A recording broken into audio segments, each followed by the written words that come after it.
Finally free. Ethan Caldwell laughed right there in the courtroom, loud enough for everyone to hear, loud enough for his wife to hear the moment the judge finalized their divorce and handed him everything. He straightened his jacket, turned toward the door, and did not look back once at the woman who had given him 6 years of her life. Not once. And in the back row, an old man in a plain gray jacket watched that laugh, said nothing, and began to make a phone call. If you're new here, please subscribe to our channel, hit that notification bell, and drop a comment telling me what city you're watching from. I want to see how far this story travels. Now let's begin. The laugh was the part Claire would remember longest. Not the judge's words, not the sound of the gavel, not even the moment Ethan's attorney slid the final asset division documents across the table with a smile that said, "We won. We really won." What Claire would carry with her in the quiet hours after, in the weeks that followed, in the years she would spend rebuilding herself from the ground up was that laugh. Short, satisfied. The laugh of a man who believed he had just gotten away with something. She had known Ethan Caldwell for 8 years, loved him for 7, been married to him for 6, and in all that time she had never once heard him laugh like that, careless, unguarded, the kind of laugh a person makes when they believe no one important is watching. The problem, the catastrophic life-altering problem that Ethan would not understand until it was far too late, was that someone very important was watching. He just didn't know who. Claire had arrived at the courthouse that morning the way she had arrived at every difficult moment in her adult life, quietly and alone. Her attorney, Daniel Marsh, had met her in the lobby. Daniel was a kind man, methodical and careful, and he had been honest with her from the beginning of this process. Too honest, she sometimes thought. Claire, he had said that morning, adjusting his briefcase strap and looking at her with the expression of a man delivering weather. He wished he could change. "I want you to be prepared. Ethan's team has been thorough. The financial documentation they've submitted, the accounts, the transfers, the property records, it's been constructed very deliberately. The narrative they're telling is coherent." "I know," she said. "I've challenged everything I legally can. But I need you to understand that the judge may rule in his favor on the apartment, on the investment portfolio."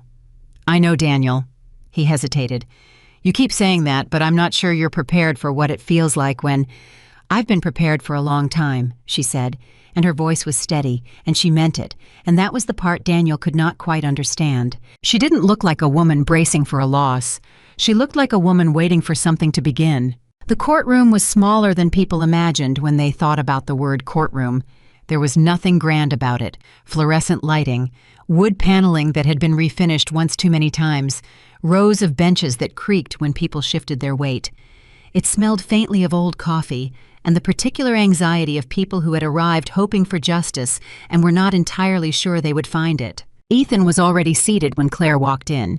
He was wearing the charcoal suit, the one she had helped him pick out 3 years ago for a merger presentation, back when she still believed in the version of their marriage that existed only in her hope.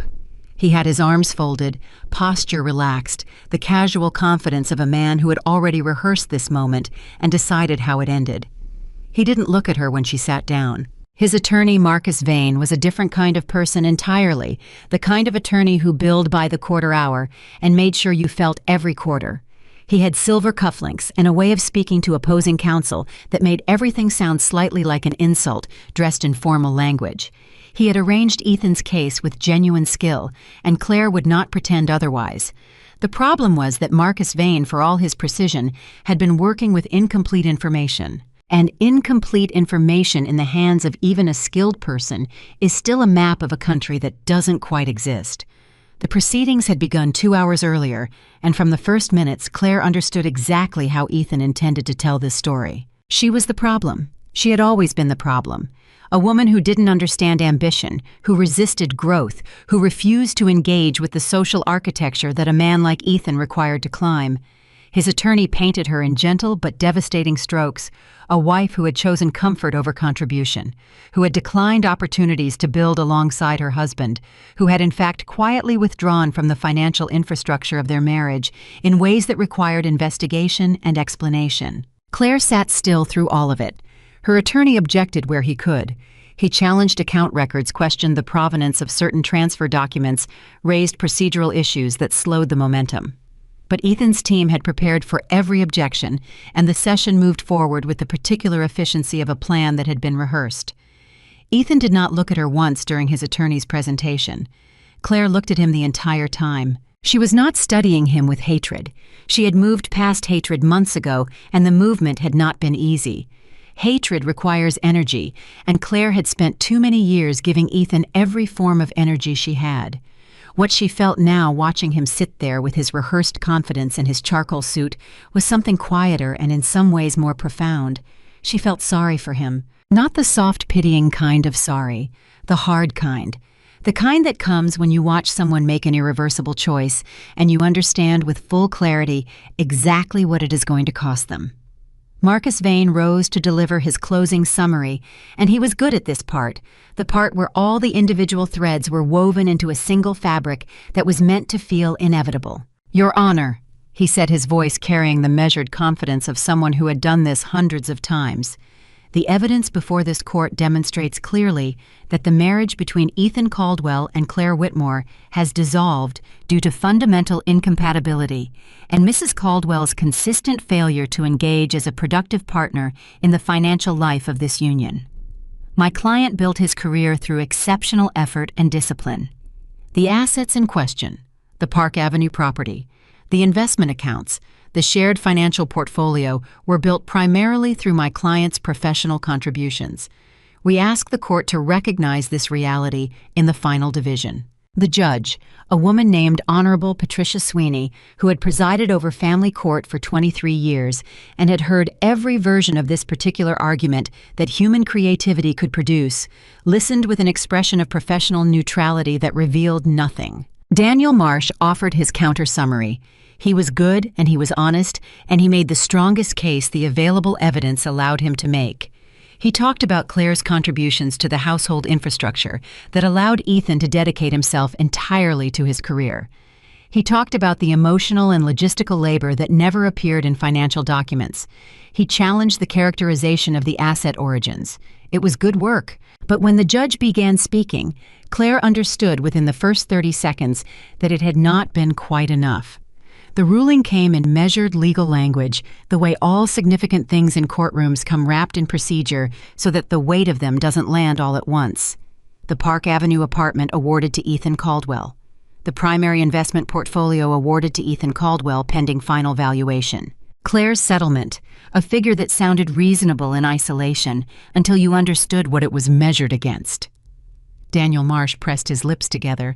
He turned to Claire with an expression of professional apology that she could see was genuine and could see was not going to change anything. Claire nodded once. She was not surprised. She had known this was one possible outcome. She had prepared for it. And yet there was something about hearing the words spoken aloud officially by a person with legal authority that still carried a different kind of weight than anticipation. She was steady. She was still. She was watching Ethan. And that was when he did it. Ethan Caldwell, Wall Street executive man of careful public presentation person who had spent 6 years performing the version of himself. He believed the world required.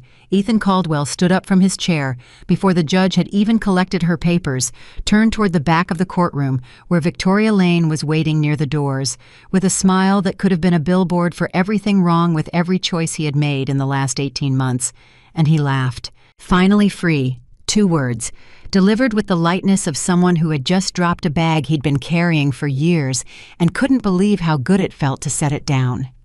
The sound moved through the courtroom like something physical. Several people flinched. The court reporter stopped typing for half a second. Judge Sweeney's expression shifted barely, but it shifted, and in 23 years of family court, that shift meant something. Daniel Marsh exhaled through his nose. Marcus Vane had the practiced presence of mind to immediately occupy himself with his briefcase. Claire did not flinch. She turned toward her ex-husband. The word was official. Now she could use it now, and she looked at him with the kind of clear, undecorated gaze that a person only achieves after they have cried every tear they had and come out the other side of something enormous. She felt something in her chest that was not grief, was not rage, was not the complicated tangle of emotions she had expected to feel in this moment. It was closer to recognition. There it is, she thought. That's who you always were. What happened next was quiet and quick and entirely missed by Ethan, who was already mentally halfway out the door. In the back row of the courtroom, a man who had been sitting perfectly still for the past 2 hours, a man in a simple gray jacket, no tie, no briefcase, no indication of anything except a person who had come to watch, stood up. He moved without hurry. I was 68 years old, and he had the particular stillness of someone who had made enough consequential decisions in his life that urgency had long since become unnecessary. He was not tall or imposing. His jacket was the kind you'd find in the closet of a retired teacher. His shoes were good, but understated. There was nothing about the exterior of him that announced what was underneath. He had been in that back row since before the proceedings began. He had said nothing. He had watched everything. Claire had seen him when she walked in.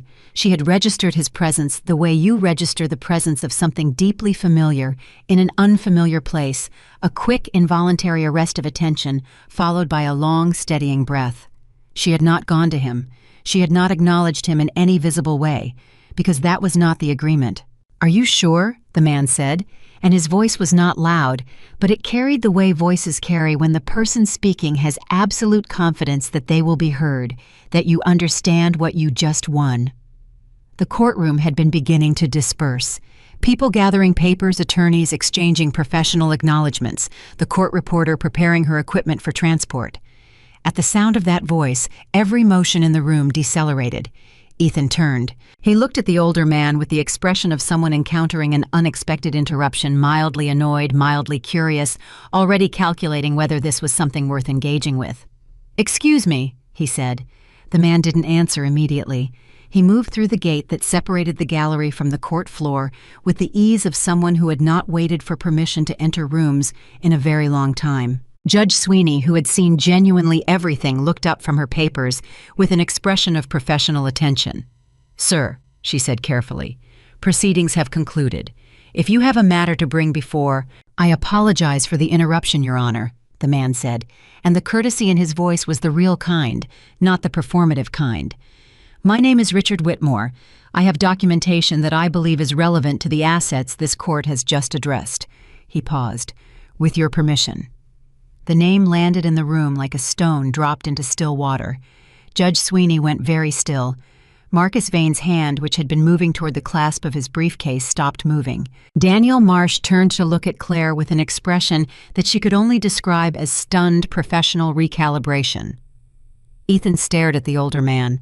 He stared at him for a long moment. And then Claire, from her seat across the room, said it so quietly that only the people nearest her heard it. "Dad?" Later, much later, in the months of reconfiguring that followed, when Claire would have conversations about this day with people who had not been present, she would struggle to explain what it was like to watch Ethan Caldwell's face in the seconds after that single word left her mouth. There are expressions the human face makes that are not quite emotions. They are more like the space between emotions, the gap where a person's established understanding of reality cracks, and the light comes through before the mind has decided what to do next. Ethan's face did something like that. His mouth opened slightly. His eyes moved between the man, between Richard Whitmore, between her father and Claire, and back again. She could see him running calculations, matching data, trying to reconcile what he was looking at with the story he had been telling himself for 6 years. Claire had mentioned her father, of course. Over the years, she had mentioned him the way you mention someone you love, who lives at a careful distance from the parts of your life you're trying to protect, which is to say, briefly, gently, and without detail. She had said he was a businessman. She had said he preferred a quiet life. She had described him once early in their marriage as someone who had done well for himself, and Ethan had made a mildly dismissive sound and moved the conversation to something he considered more relevant. He had never asked to meet him. He had never been curious, because Ethan Caldwell, for all his intelligence and all his strategic thinking, had a particular blind spot. He categorized people early and revised almost never. Claire had been categorized as ordinary within the first year of their marriage, and once that category was applied, everything she said and did and came from was filtered through it. Her father was a quiet old man who lived away from the spotlight. That was the category. That was all the information Ethan had ever needed. "I don't understand," Ethan said finally, and his voice had a quality to it that Claire had almost never heard before. Something thin, something unsupported. Richard Whitmore, her father said, and his tone was the same regardless of who he was speaking to. Patient, clear, entirely without performance. Founder and chairman of Whitmore Capital Group, though I expect that information may require a moment to process. Ethan's attorney, Marcus Vane, was staring at his client with an expression that a very expensive divorce attorney wears when he understands that his client had fundamental information and failed to share it, or more terrifyingly, had genuinely not known. "Your Honor," Richard said, turning to address the bench directly, "I have documentation I'd like to submit. It pertains directly to the properties ruled upon today and specifically to the legal structure under which those properties were held during the duration of this marriage." Judge Sweeney looked at the documents her clerk accepted and passed to her. She read the first page, then the second. Her expression remained professionally neutral, but her reading slowed, which was its own kind of signal. "Mr. Vane," she said without looking up, "were you aware of the existence of the Whitmore Family Trust in relation to the Park Avenue property?" The silence that followed lasted approximately 4 seconds. In a courtroom, 4 seconds is an eternity. "I was not, Your Honor," Marcus Vane said, and whatever he was feeling in that moment, his voice was professionally controlled. He turned to Ethan with a look that communicated several very pointed things without using words. Ethan was staring at the documents. He was very still. "Mr. Caldwell," the judge said, "were you aware of the trust?" Another pause, shorter this time. "No," he said. And the thing was, the complicated, painful, ultimately important thing, he was telling the truth. Claire had told him once. It was early in their marriage, before the distance set in, before she had learned to measure what she shared and what she protected. They had been sitting together on an evening she still remembered, with the peculiar sharpness that certain moments acquire when you understand later how significant they were, not because of what happened, but because of what didn't. "My family has money," she had said simply, honestly, because she believed in honesty and she was trying to build something real. "More than I've told you. I've been careful about it because—" and she'd paused, searching for words that were true without being frightening. "I want to know that the life we're building is ours, not because of what I come from." Ethan had been half reading something on his phone. He had looked up briefly. "Everyone's family has money somewhere," he had said with the easy generosity of someone who had already filed this information under not particularly interesting. "That doesn't change anything." She had looked at him for a moment longer than he noticed. "No," she said, "it doesn't." And she had decided in that moment that the test was not one she would announce, that she would simply live her life with him honestly as herself, and that the truth would eventually reveal whatever needed to be revealed. She had been right. It had simply taken 6 years and 1 courtroom and 1 laugh.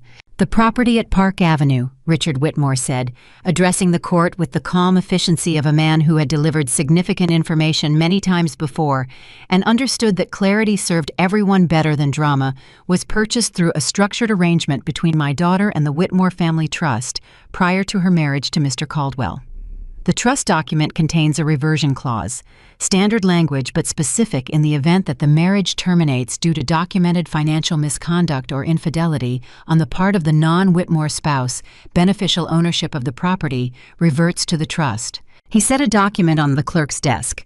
"That reversion clause," he continued, "was triggered 8 months ago." Ethan's head came up sharply. "What?" "8 months ago," Richard repeated, and there was nothing cruel in his repetition. It was simply precise.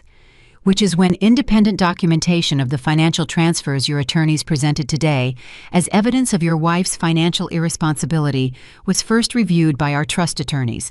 Those transfers did not demonstrate Claire's irresponsibility." He paused. "They demonstrated yours." The room was absolutely silent. "The accounts your legal team characterized as evidence of Claire's mismanagement," Richard said, "were traced through 2 intermediary accounts to a management entity registered in Delaware 4 years ago. That entity has a single beneficial owner." He looked at Ethan directly for the first time. "You're familiar with it, I believe." Ethan had gone the color of old paper. Marcus Vane did something then that in another context might have been almost admirable. He closed his briefcase. He set it on the floor beside his chair. He sat down. It was the physical language of an attorney who has just understood that he has been building a case on a foundation that his client neglected to inform him was hollow, and who is now engaged in the professional equivalent of very carefully placing fragile items on a stable surface before anything else can break. "Your Honor," Daniel Marsh said, and his voice had acquired a quality it had not carried for the past 2 hours, something controlled but unmistakably energized. In light of this new documentation, I would request that the court suspend implementation of the asset ruling pending a full review of the financial records pertaining to both parties. Judge Sweeney was still reading. "So noted," she said without looking up. "Mr. Whitmore, is this documentation available for full submission to the court?" "Completely," Richard said, "including forensic accounting analysis and correspondence records." "Correspondence records," the judge repeated, and now she looked up. "Yes," Richard said, "including records of communications between Mr. Caldwell and a third party beginning approximately 22 months ago, relevant to both the management of marital assets and the circumstances of the marriage's dissolution."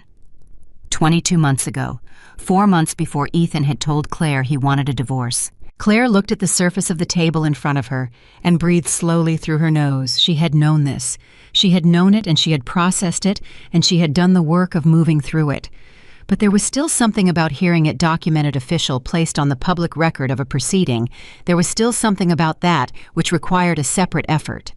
She felt her father's attention from across the room. She did not look up at him. But she felt it the way you feel the presence of something steady when the ground shifts. "I have a question," Ethan said suddenly, and his voice had changed again. The thinness was gone, replaced by something harder, something that might have been anger or might have been fear, and was probably both. "I have a question about all of this." No one in the room stopped him. "She knew," he said. He was looking at Claire now directly for the first time since they'd entered the courtroom. "She knew the whole time, about the trust, about—" He stopped, recalibrated. "She never told me any of this. She let me—" He caught himself again. "She let you make your own choices," Richard said, and his voice was still even, still patient, still entirely without the satisfaction that Ethan would have displayed in the same position, without the interference of information that might have altered your motivation. The silence that followed was different from the previous silences. This one had weight. "You're telling me," Ethan said slowly, "that she was doing some kind of test." "I'm telling you," Richard said, "that my daughter married a man she loved, and that the man she loved made a series of choices over the course of their marriage that had nothing to do with the presence or absence of a trust document. The trust document simply recorded what those choices were worth in legal terms." He paused. "The human cost was calculated separately." Ethan stared at him. He opened his mouth. He closed it. He looked at Claire. And Claire, for the first time in the entire proceeding, held his gaze fully without looking away, without softening it, without the instinct to make things easier that had governed so much of their 6 years together. She held his gaze, and she let him see her clearly, not the defeated woman he had imagined walking out of this courtroom, not the ordinary wife he had categorized and dismissed, but herself, the actual person, the woman who had chosen him and loved him and kept his secret so he could discover himself, and watched him discover someone she did not recognize. She held his gaze, and then she looked away. Not because she had lost, because she was done. The court session was extended by 40 minutes, while Judge Sweeney reviewed the submitted documentation and consulted briefly with her clerk. During that time, Ethan sat motionless at his table. His attorney remained professionally present, but spoke to him only once, leaning close and saying something in a very low voice that made Ethan close his eyes for approximately 5 seconds. Victoria Lane, who had been waiting near the doors throughout all of this, was gone. Claire had not seen her leave. Nobody seemed to have noticed the moment it happened. She was simply there, and then she was not, which was in itself a kind of information. Richard Whitmore sat in the gallery and responded to 2 text messages with the particular thumb economy of someone who has never treated a phone as a primary communication device. He did not look concerned. He looked like a man waiting for a train that was running slightly behind schedule. Daniel Marsh came to sit beside Claire during the wait. "I want to ask you something," he said quietly. "And I want you to understand I'm asking as your attorney, not as someone with any kind of judgment about anything." "Go ahead," she said. "How long have you known this was coming, that your father was here, that the trust documentation would be submitted?" Claire was quiet for a moment. "I called my father 8 months ago," she said, "after I found the transfers, after I understood what Ethan had been doing with the accounts. I called him, and I told him what I knew, and I told him I wasn't going to fight back directly. I told him I was going to let Ethan do what he was going to do, and I was going to watch what choices he made when he thought there were no consequences.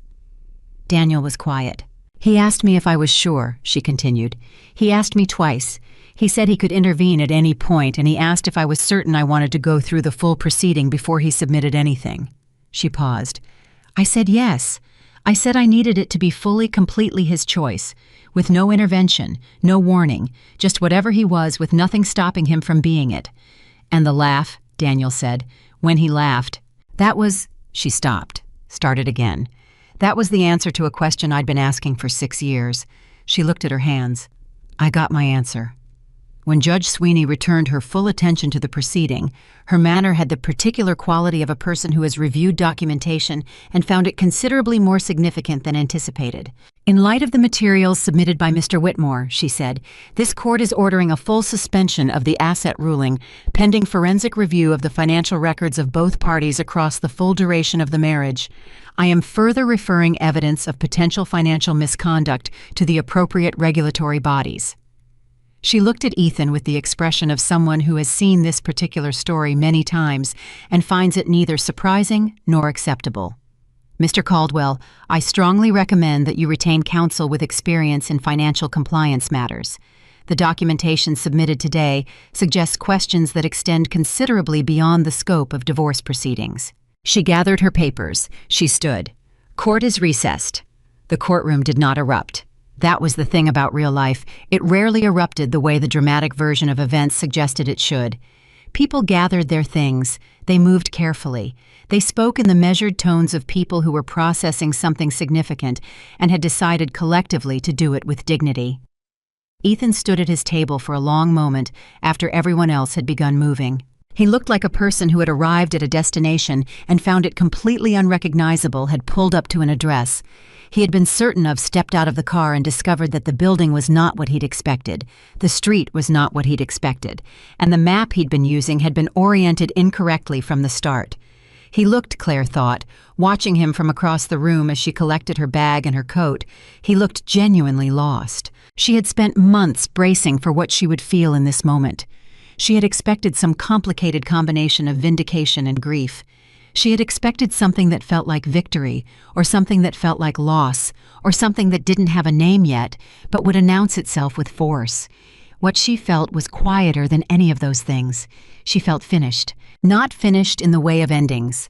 Finished in the way of something that has been completed, a piece of work that has taken its full time and now exists in its final form, separate from you, requiring nothing more. She felt finished, and she felt tired, and underneath both of those things, she felt something she hadn't fully allowed herself to feel for a very long time. She felt ready. Her father met her at the door to the courtroom. He did not hug her immediately. He looked at her first, the way he had looked at her entire life, with attention, with the specific quality of presence that meant he was actually seeing her, not performing, seeing her, not checking a paternal box. "You all right?" he said. "I will be," she said. He nodded. He understood the difference between yes and I will be, and he had always understood it, which was one of the reasons she had called him before she'd called anyone else 8 months ago, and one of the reasons she trusted that today would become something she could live through. He put a hand briefly on her shoulder. "You were remarkable in there," he said. "I didn't say anything," she said. "I know," he said, and somehow that was the right answer. Behind them, Ethan's voice carried across the now mostly empty room, lower than his courtroom voice stripped of its performance, calling her name in the particular register of a person who has just understood that they are standing at the edge of something irreversible and is looking for a handhold. "Claire." She stopped. She turned. I was standing in the middle of the room, his charcoal jacket slightly less perfect than it had been 2 hours ago, his certainty entirely absent the version of himself he had performed all morning gone, somewhere that she suspected he would spend considerable time trying to locate. He looked at her. He did not speak for a moment, and then he said, "I didn't know." It was not quite an apology. It was not quite an explanation. It was the beginning of something that was trying to be both and hadn't found its shape yet. Claire looked at him for a long moment. "I know you didn't," she said. "Then why?" "Because," she said, and her voice was steady and calm and held everything she had learned in the last 8 months, the last 6 years, the entire complicated span of loving someone you were watching, reveal themselves in slow motion. Not knowing is not the same as not choosing Ethan. She held his gaze. You chose, every time. You made every choice you made because that's who you were choosing to be. And I watched, and I let you. And now we're here. She said nothing more. She turned. She walked out of the courtroom beside her father into the light of the hallway, into the beginning of whatever came next. Behind her, the door swung closed, and for the first time in 6 years, the choice of what that closing meant was entirely hers. The hallway outside the courtroom was long and pale and full of people moving in every direction, and Claire walked through all of it without stopping. Her father matched her pace without comment. That was one of the things she had always loved about Richard Whitmore. He understood the difference between presence and intrusion, and he had spent her entire life standing close enough to catch her without standing so close she couldn't fall. They reached the end of the hallway, and she pushed through the heavy door, and the air outside hit her face and she stopped walking. She stood still for approximately 10 seconds. Then she exhaled. It was not dramatic. It was not the kind of exhale that movies would score with swelling strings. It was the exhale of a person who has been holding their breath for a very long time and has finally, in the privacy of an ordinary moment, allowed themselves to stop. Okay, she said to no one and to both of them. Okay, her father agreed. They found a bench. Not because either of them needed to sit exactly, but because standing in the middle of a public space while you reorganize your understanding of your own life has a slightly unhinged quality that a bench corrects.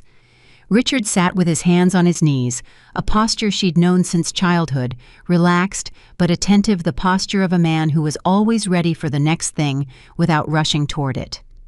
His attorney didn't know, Claire said. It wasn't a question. No, her father confirmed. Vane is good at his job. If he'd known about the trust structure, he'd have built his entire case differently. Ethan didn't tell him because Ethan didn't know. He paused. Which tells you something about how thoroughly he'd categorized you. He thought I had nothing, she said. He thought you had nothing worth investigating, Richard corrected gently. Those are different things. One is about you, the other is about him. Claire turned that over for a moment. The forensic review, she said. What are they going to find? Her father looked at her with the particular patience of someone who has been waiting for the right question. The transfers Ethan's team tried to characterize as your financial irresponsibility traced back to a Delaware LLC he formed 4 years ago. He's been routing money from your joint accounts into it in amounts small enough to avoid automatic flags. Over 4 years it comes to a significant sum, he said the number. Claire was quiet. The number was significant. He was building an exit, she said. He was building a cushion, her father said. He wanted to leave the marriage with enough independent capital that the divorce settlement was secondary. He planned to be financially comfortable regardless of what you were awarded. The settlement was theater. The real money was already moved. And the regulatory referral, she said. Judge Sweeney mentioned, 2 of the accounts he used to route the money had overlap with accounts connected to his employer. He was not always careful about the separations. Her father paused again, the kind of pause that is a door slightly ajar. There are people at his firm who are going to have very uncomfortable conversations in the next several weeks. Claire pressed her fingers to her eyes for a moment. Not from grief, from the sheer complexity of it, the layers upon layers of construction that Ethan had built, the architecture of deception that he had maintained while sitting across from her at breakfast and telling her the orange juice was too pulpy and asking whether she'd remembered to pick up his dry cleaning. He was so normal, she said. That's the part I keep coming back to. He was so normal while he was doing all of it. People usually are, Richard said, without bitterness, without performance, just as a fact. The ones who are most deliberate about it learn very quickly that normal is the best cover. She lowered her hands. I have to call Daniel, she said. He's going to have questions. He's going to have many questions. Her father agreed with something that was not quite amusement, but lived in the same neighborhood. She pulled out her phone. Before she dialed, she looked at her father. Thank you for coming, she said.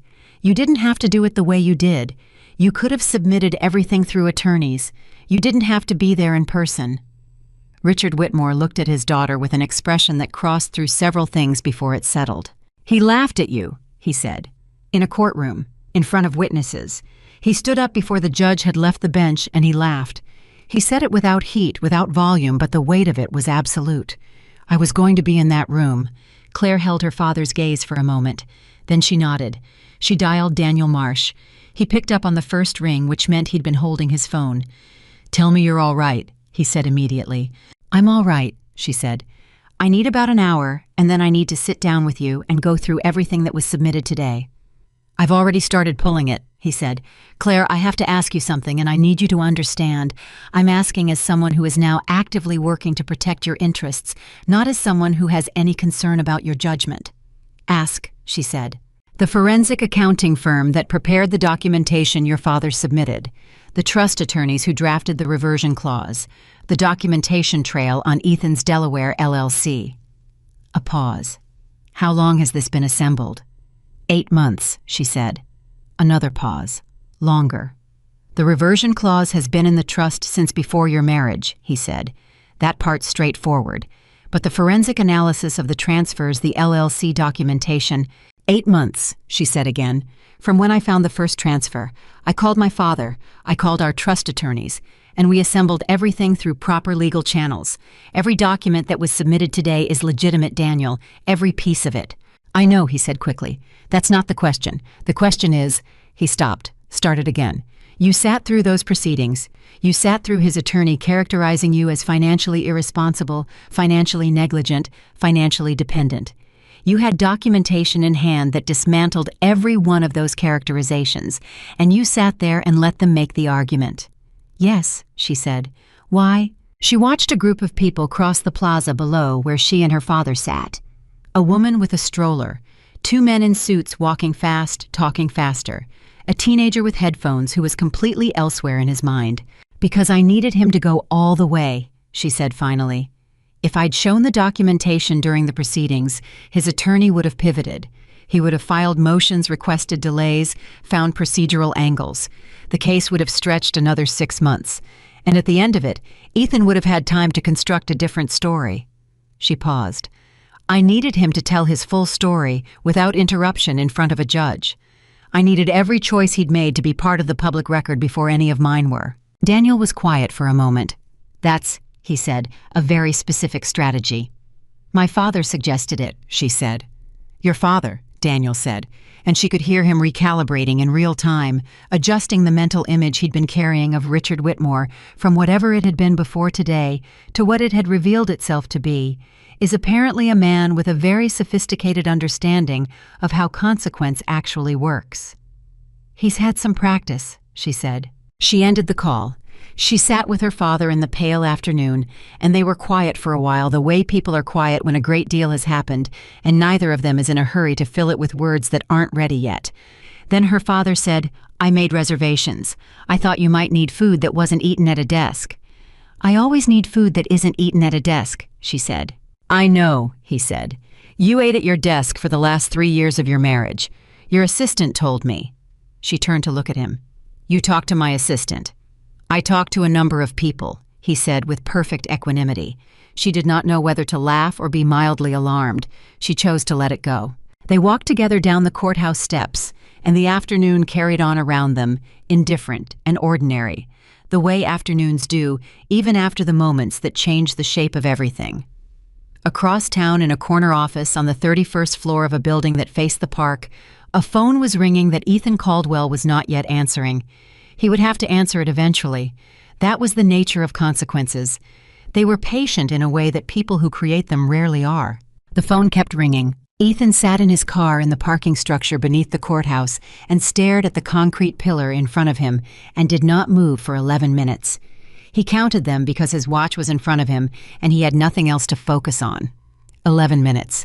In 11 minutes, his entire plan, the plan he had spent 18 months constructing the plan, he had trusted with the absolute confidence of someone who had never been seriously wrong about anything they'd decided had stopped being a plan and started being evidence. He called Victoria. It rang 4 times. She didn't pick up. He called again. Voicemail. He put the phone down on the passenger seat. He picked it up. He stared at the screen. Victoria Lane was 29 years old, and she had told him in the early weeks of their arrangement that she loved how decisive he was, how certain. She loved that he always knew what he was doing and where he was going. She had curled against his side in the apartment he'd rented, under a name connected to the Delaware LLC, and told him that she'd never felt so safe with anyone. He called a third time. The call went immediately to voicemail now. She had declined it. He sat with that for a moment, and it was not a comfortable moment. It was the specific discomfort of a person who has made an enormous wager and is watching the odds shift in real time, and who is beginning to understand that the wager was never quite what they thought it was. His work phone buzzed. He looked at it. The caller ID read, Gerald Merritt, Managing Director. Gerald Merritt was his boss. Gerald Merritt did not call on personal lines at 4 in the afternoon. Ethan pressed the phone face down on the seat next to the first one and started the car. He needed to go somewhere that wasn't this parking structure. He needed to go somewhere that wasn't his office. He needed to go somewhere that was preferably quiet, and where no one would ask him questions for at least 24 hours while he figured out what the next version of the plan looked like.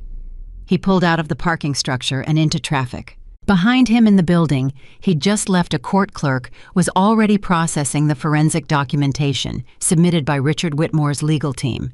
2 copies were being prepared, one for the presiding judge's chambers and one for the regulatory referral that Judge Sweeney had initiated. The copy for the regulatory referral was already in a separate envelope. It had an address on it. Ethan did not know about the envelope.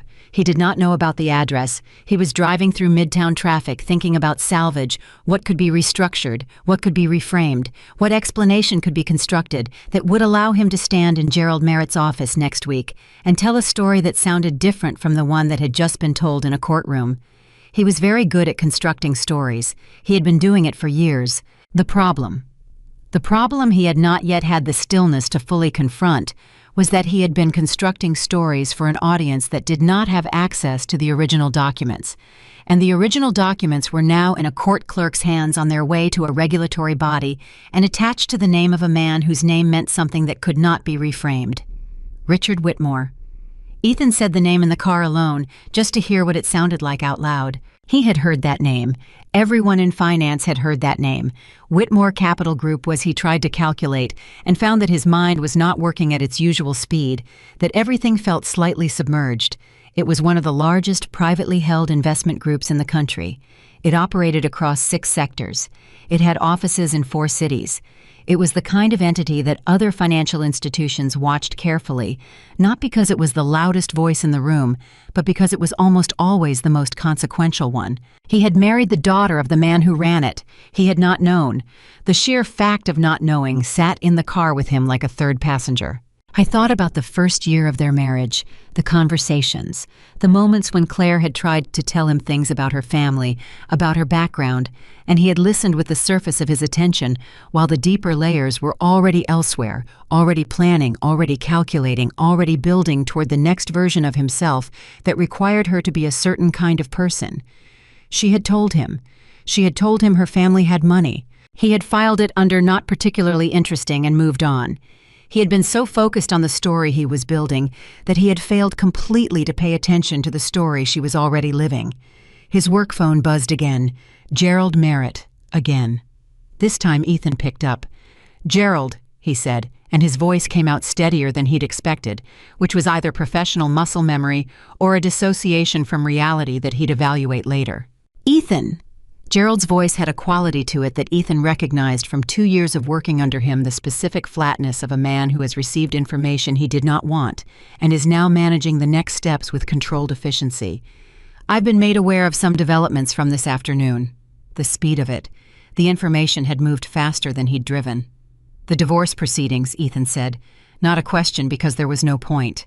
"Among other things," Gerald said, "I've spoken with legal. We're going to need you to come in tomorrow morning. Early." A pause. "Bring personal counsel. I'd strongly recommend someone with experience in regulatory compliance." Ethan watched the traffic light in front of him turn red. "Gerald, I can explain the tea tomorrow morning," Gerald said with a firmness that closed every door in the sentence. 8 o'clock. Bring counsel." The call ended. Ethan sat at the red light. The light turned green. He didn't move. The car behind him honked. He moved. He drove. I thought about the Delaware LLC. He thought about the accounts. He thought about the particular argument he had rehearsed for this exact scenario, the explanation that made the transfers look like legitimate asset management, that made the LLC look like standard financial planning, that made everything look like the careful behavior of a man managing his financial future, rather than what it actually was. The argument had always depended on one thing. It had depended on the other party not having documentation. He pulled over on a side street and sat very still and tried to think clearly, and the harder he tried, the more clearly he understood the shape of what had happened. Not the emotional shape, he wasn't ready for that yet. The structural shape, the architecture of it. Claire had known about the transfers for 8 months. She had said nothing. She had let him continue. She had let him build his case. She had let him walk into that courtroom with his charcoal suit and his confident attorney and his narrative of her irresponsibility. And she had sat across from him and listened to the entire thing and said nothing. Because she was waiting for him to go all the way. He understood that now. He had been given every opportunity to stop, to turn back, to make different choices, and he had not stopped because he was so certain he was winning that the possibility of turning back had never seemed relevant. He had laughed. In the courtroom, out loud. He pressed his hand over his eyes. The man who had been sitting in the back row, Richard Whitmore, founder and chairman of Whitmore Capital Group, had watched him do that, had watched him stand up before the judge left the bench, had watched him say finally free, had watched him turn toward Victoria like she was a prize, and had stood up quietly and with the patience of someone who has already arranged everything necessary, had simply said, "Are you sure you understand what you just won?" Ethan sat on that side street for a long time. His work phone buzzed again. He looked at it. Not Gerald this time, his assistant with a message flagged urgent. He looked at the message, looked away, looked back. There were 3 partners at his firm who had co-signed on account structures adjacent to the Delaware LLC, not because they'd known what he was doing, but because the account structures had been arranged through standard channels, and the connections were lateral rather than direct. The forensic analysis would find those connections. The regulatory review would map them. And those 3 partners, none of whom had done anything intentional, were now going to spend the next 6 months explaining their signatures to people who were paid to be skeptical. They would be angry. They would be very, very angry, and they would be looking for someone to be angry at. Ethan had an extremely clear sense of who that someone was going to be. He finally called his personal attorney, not Marcus Vane. Marcus Vane handled family law and had made it fairly evident this afternoon that their professional relationship had reached its natural conclusion. He called a different attorney, a man named Howard Cass, who had an office in Midtown and a reputation for handling situations that had become complicated through a combination of ambition and imprecision. Howard picked up on the second ring. "I need to see you today," Ethan said. "I'm in meetings until 6, Howard said. "After 6 then. Tonight. It's urgent." A pause on Howard's end, the professional assessment of urgency calibrating, whether this was the kind of urgent that could wait and the kind that couldn't. "Come at 6:30, Howard said. "Tell me generally what we're dealing with." Ethan told him. Not everything. The relevant shape of it. The courtroom, the documentation, the regulatory referral, the work phone call from Gerald. When he finished, Howard was quiet for a moment. "The Whitmore Family Trust," he said. "The documentation, was any of it fabricated?" "No," Ethan said. "You're certain?" "Yes." Another pause. "The transfers to the Delaware LLC, were they conducted through your employer's accounts?" Ethan closed his eyes. There were some adjacencies. Howard exhaled slowly through his nose. The sound was not reassuring. 6:30, he said. "Don't talk to anyone before then. Don't answer any calls from your employer. Don't respond to anything in writing." "Gerald already called," Ethan said. "He wants me in tomorrow at 8. "Call Gerald's assistant in the morning," Howard said, "and tell them you'll be rescheduling. I'll contact their legal team directly." "He said to bring personal counsel." "Good. Bring me." Howard paused. "Ethan, how deep does this go?" Ethan stared out the window of his car. "I thought about 4 years of careful construction, about the accounts arranged in layers, about the amounts accumulated slowly in figures designed to stay beneath automatic scrutiny, about the apartment that was no longer his, the investment portfolio that was now under review, the woman he had spent 18 months planning to leave and had apparently never understood at all." "Deep enough," he said. Howard said nothing. "I'll see you at 6:30, Ethan said and ended the call. He sat in his car on the side street in the middle of the city, and he thought for the first time with actual clarity, without the protective layer of his plan, between him and the question about Claire. Not about what she'd done, not about the documentation or the trust or the strategy, about Claire herself, the person, the woman who had sat across from him in that courtroom and listened to his attorney dismantle her character in front of a judge and had not flinched, had not cried, had not made a single move that was about getting back at him or hurting him or winning in the way he understood winning. She had simply sat there and waited and let him be exactly who he was choosing to be in full view of everyone who needed to see it. I thought about the morning 2 years ago when he had first started making the transfers. He had been in the kitchen early before she was awake. He had opened the laptop on the counter and initiated the first transfer, a small amount, a test amount, something that would read as an ordinary expense. If anyone looked, and he had stood in that kitchen in the house they shared and done it without hesitation. She had come downstairs 20 minutes later, still half asleep in the gray cardigan she'd had since before they were married, that he had complained about no fewer than 3 times because it was worn at the elbows. She had made coffee. She had sat down across from him. She had put her hand over his on the table and asked if he was tired because he'd looked tired lately, and was everything okay. He had said yes, everything was fine. He was just dealing with some work stress. She had nodded and squeezed his hand and gotten up to refill his coffee.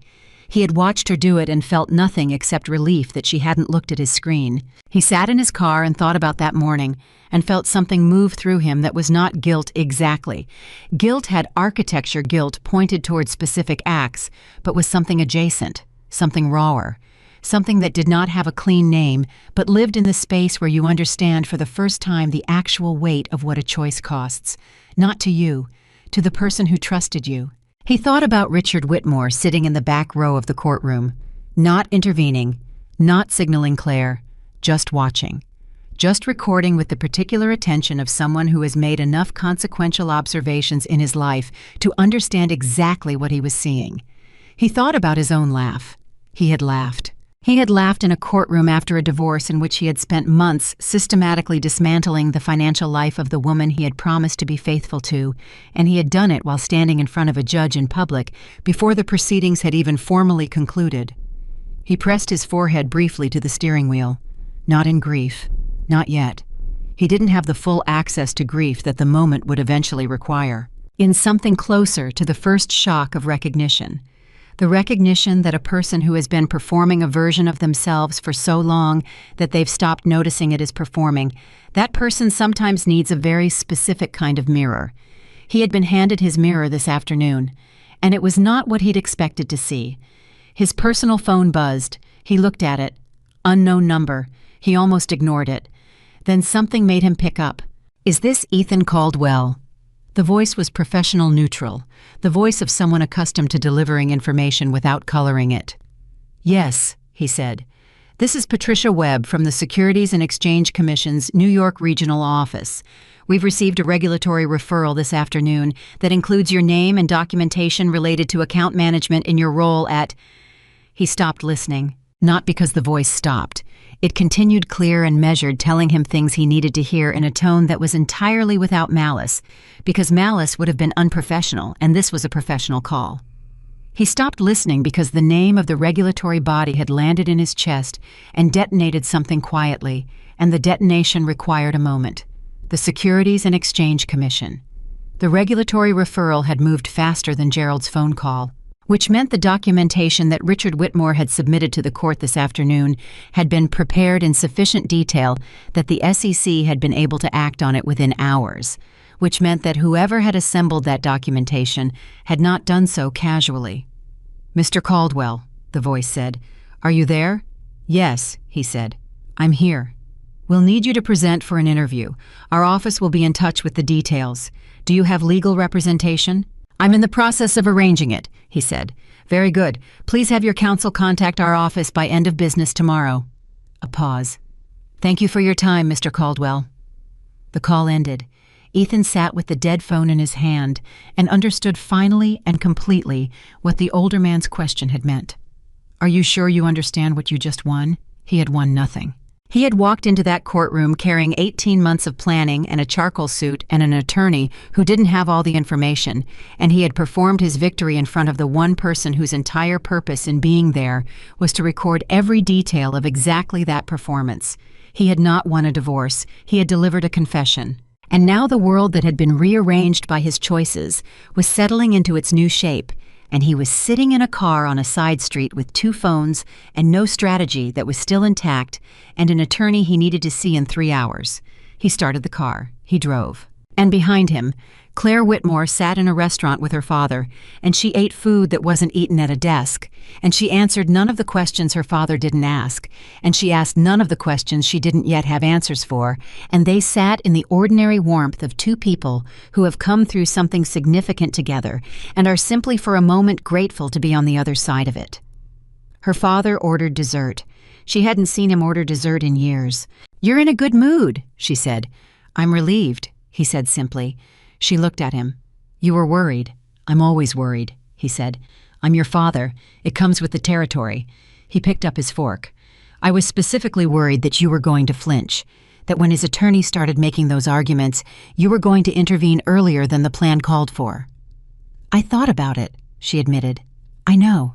"When he presented the first set of transfer documents and framed them as mine," she said, "that was the hardest moment, because I could see Daniel's face and I knew he was thinking he was losing and I wanted to—" She stopped. "Fix it," her father said. "Yes." "You didn't." "No." He nodded slowly. "That's the discipline that matters, Claire. Not the preparation, not the documentation. The discipline of staying still when everything in you wants to move." He looked at her. "It's the hardest thing I know how to do, and you did it better today than I've ever managed." She looked at her plate. "He laughed," she said, quietly, not with bitterness, just saying the fact of it. "Yes," her father said. "I didn't expect it to feel the way it felt." Her father set down his fork. He looked at her with full attention. "What did it feel like?" She was quiet for a moment, sorting through the layers of it. The immediate sensation, the thing underneath it, the thing underneath that. "Like the last piece of something finally falling into place," she said. "Not a good piece, not a piece I wanted, but the last one." She met her father's eyes. "Like the picture was finally complete, and I could stop waiting to see what it was." Richard Whitmore looked at his daughter for a long moment. "That's exactly right," he said. "That's exactly what it was." They sat there in the warmth of the restaurant and outside the city, moved in its endless and different rhythm, and Claire Whitmore ate her meal and did not check her phone and did not think about tomorrow yet, because tomorrow was tomorrow, and this evening was something that needed to be fully inhabited before it was over. She had been waiting a long time to simply be present in her own life. She intended to start tonight. The call came at 7:43 in the morning, 3 days after the courtroom. Claire was at her father's townhouse, not hiding, not retreating, but recalibrating the way you do after a significant event when you need ground beneath your feet that isn't still shaking. She was on her second cup of coffee, sitting at the kitchen table with a legal pad full of notes from her conversation with Daniel the previous evening, when her phone lit up with a number she didn't recognize. She almost didn't answer. She picked up on the 4th ring. "Mrs. Caldwell." The voice was female measured and carried the particular efficiency of someone who made a great many calls in a day and had learned to compress courtesy without eliminating it. "My name is Susan Park. I'm a senior investigator with the SEC's New York Regional Enforcement Division. I apologize for the early hour. Do you have a few minutes?" Claire set down her coffee. "Yes. We've initiated a preliminary review of the documentation submitted to the court 3 days ago in relation to your divorce proceedings. As part of that review, we'd like to schedule an interview with you at your earliest convenience. You're not a subject of the investigation, I want to be clear about that. You're a potential witness with relevant financial knowledge." "I understand," Claire said. "We're also reaching out to your father's legal team today. The forensic accounting documentation your father submitted is quite thorough." A brief pause that carried something in it, professional admiration possibly, or the careful restraint of a person who has opinions they're not paid to share in this context. "We have some additional questions about the methodology and sourcing." "I'll have my attorney contact your office this morning," Claire said. "That would be appreciated. One more thing, Mrs. Caldwell, and again, I want to be clear. This is contextual, not evidentiary. Were you aware of the Delaware LLC prior to the divorce proceedings? The kitchen was very quiet. I became aware of it 8 months ago, Claire said, when I found the first anomalous transfer in our joint account records. And you retained forensic accounting support at that time. Through my family's legal team, yes. Another pause, longer. Thank you, Mrs. Caldwell. We'll be in touch through your attorney. The call ended. Claire sat with the phone in her hand for a moment. Then she set it down, picked up her coffee, and wrote a single line on the legal pad. Call Daniel, SEC interview request. Her father appeared in the kitchen doorway. He was already dressed. He had been up since 5:30, which was not unusual for him. He looked at her expression and at the legal pad. The SEC, he said. Susan Park, senior investigator. They want an interview. She looked at him. They said the forensic documentation was thorough. It is thorough, he said with the mild satisfaction of someone commenting on craftsmanship.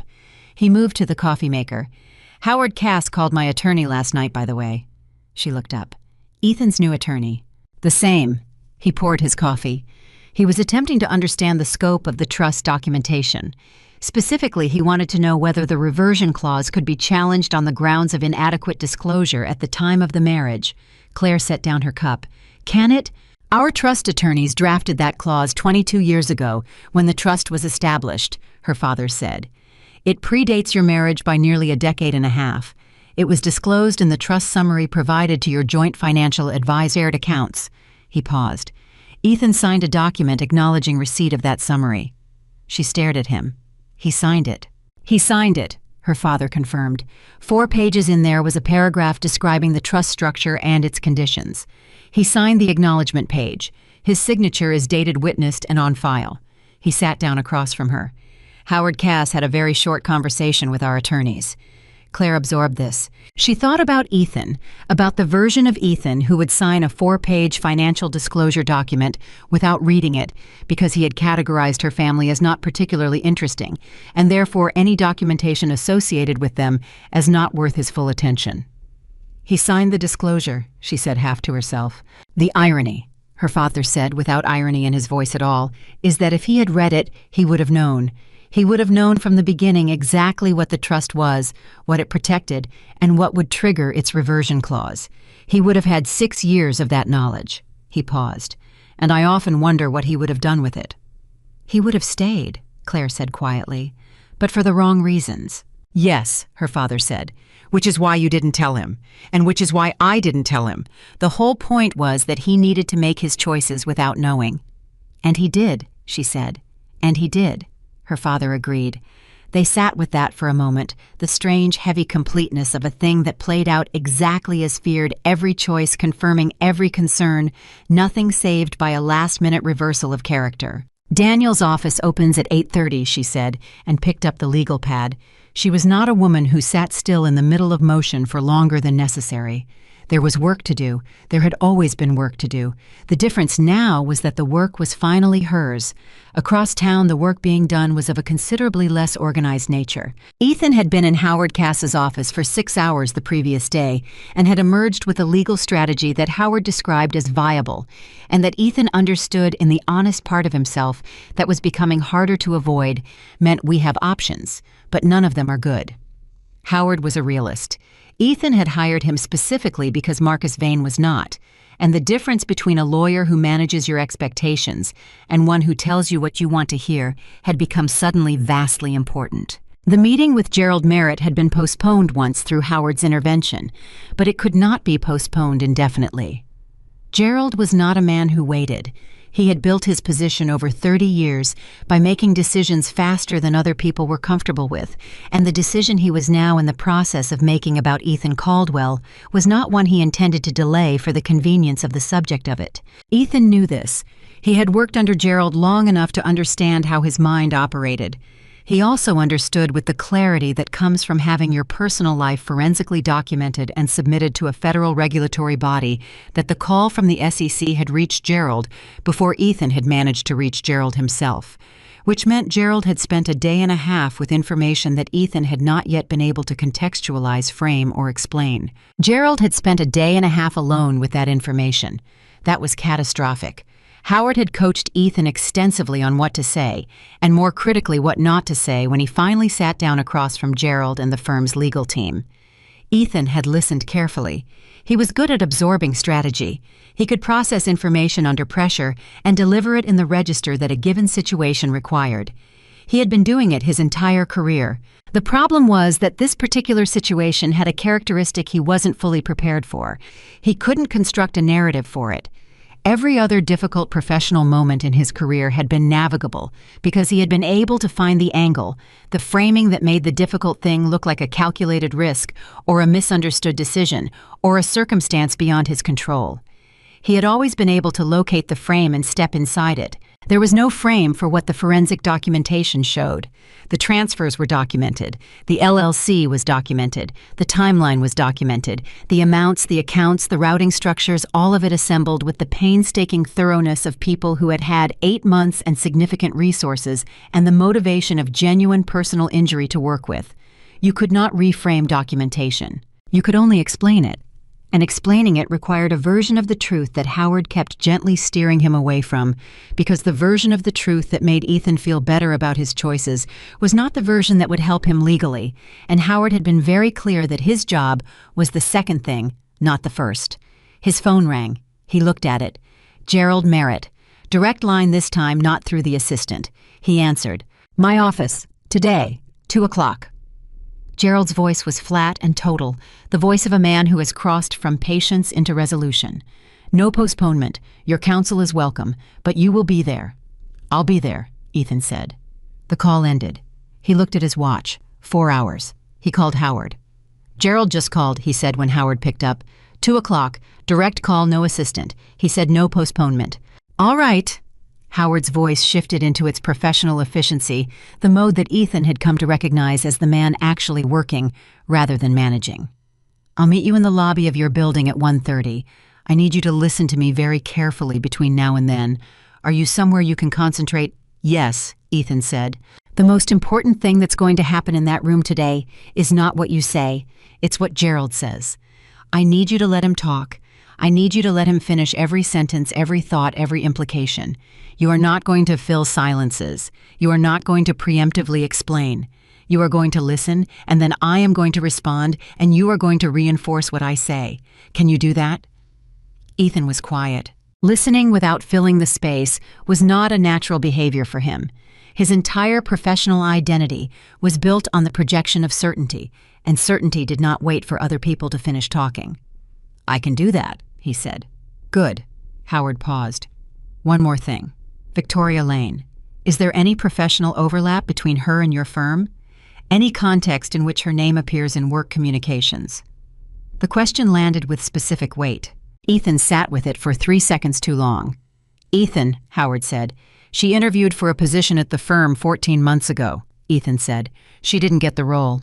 "Did you have any involvement in the interview process?" "I was on the evaluation panel," Ethan said. The silence on Howard's end lasted long enough to be a full response. "Who else knows that?" Howard said finally.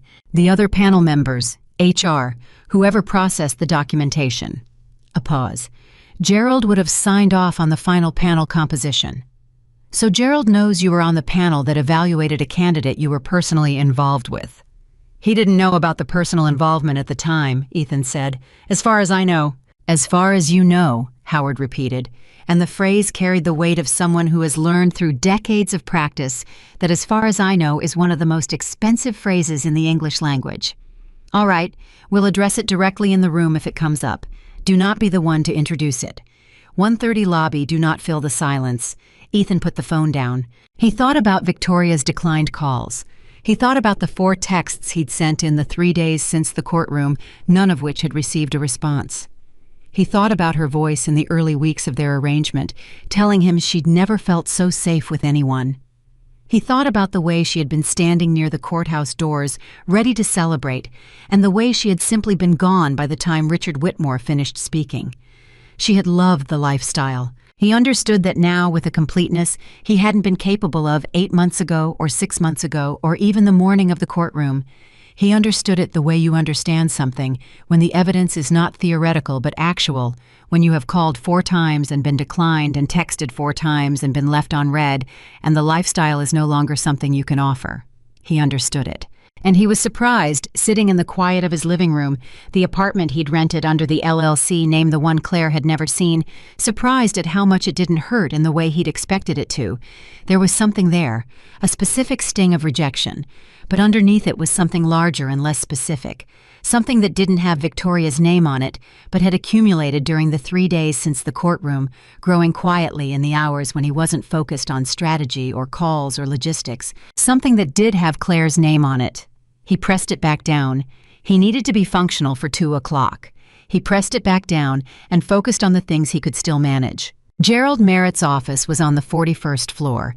Ethan had been in it hundreds of times. He knew the particular quality of the light at 2 in the afternoon, and the way Gerald arranged himself behind his desk when he was in a conversation. He'd already decided the conclusion of leaning slightly forward, hands flat on the surface, the posture of someone who is offering you the courtesy of explaining a decision rather than the reality of negotiating it. Gerald was in that posture when Ethan and Howard walked in. 2 members of the firm's legal team were seated to the left. They had a folder on the table. Ethan recognized one of them, Carolyn Fitch, the firm's head of compliance, who had the particular expression of someone doing a job she found professionally significant and personally unfortunate. "Ethan," Gerald said. Not a greeting exactly. More like the opening move of something that had been arranged before they walked in the room. "Gerald." Ethan sat. Howard sat beside him. "Your counsel," Gerald said, acknowledging Howard with a nod that was professionally courteous and nothing more. He looked at Ethan directly. "I'm going to be straightforward. I think you know me well enough to know that's what you're going to get in this room." "I'd expect nothing else," Ethan said. "The SEC referral from Judge Sweeney's court has been received by our compliance office. The documentation included the forensic accounting, the account routing analysis. The LLC ownership structure has been reviewed by Carolyn's team." He nodded toward Carolyn Fitch. "Carolyn." Carolyn opened the folder. She did not look at Ethan with hostility. She looked at him with the professional neutrality of someone delivering findings, which was in some ways worse. 3 of the accounts used in the transfer routing structure have co-signatory access by partners of this firm, she said.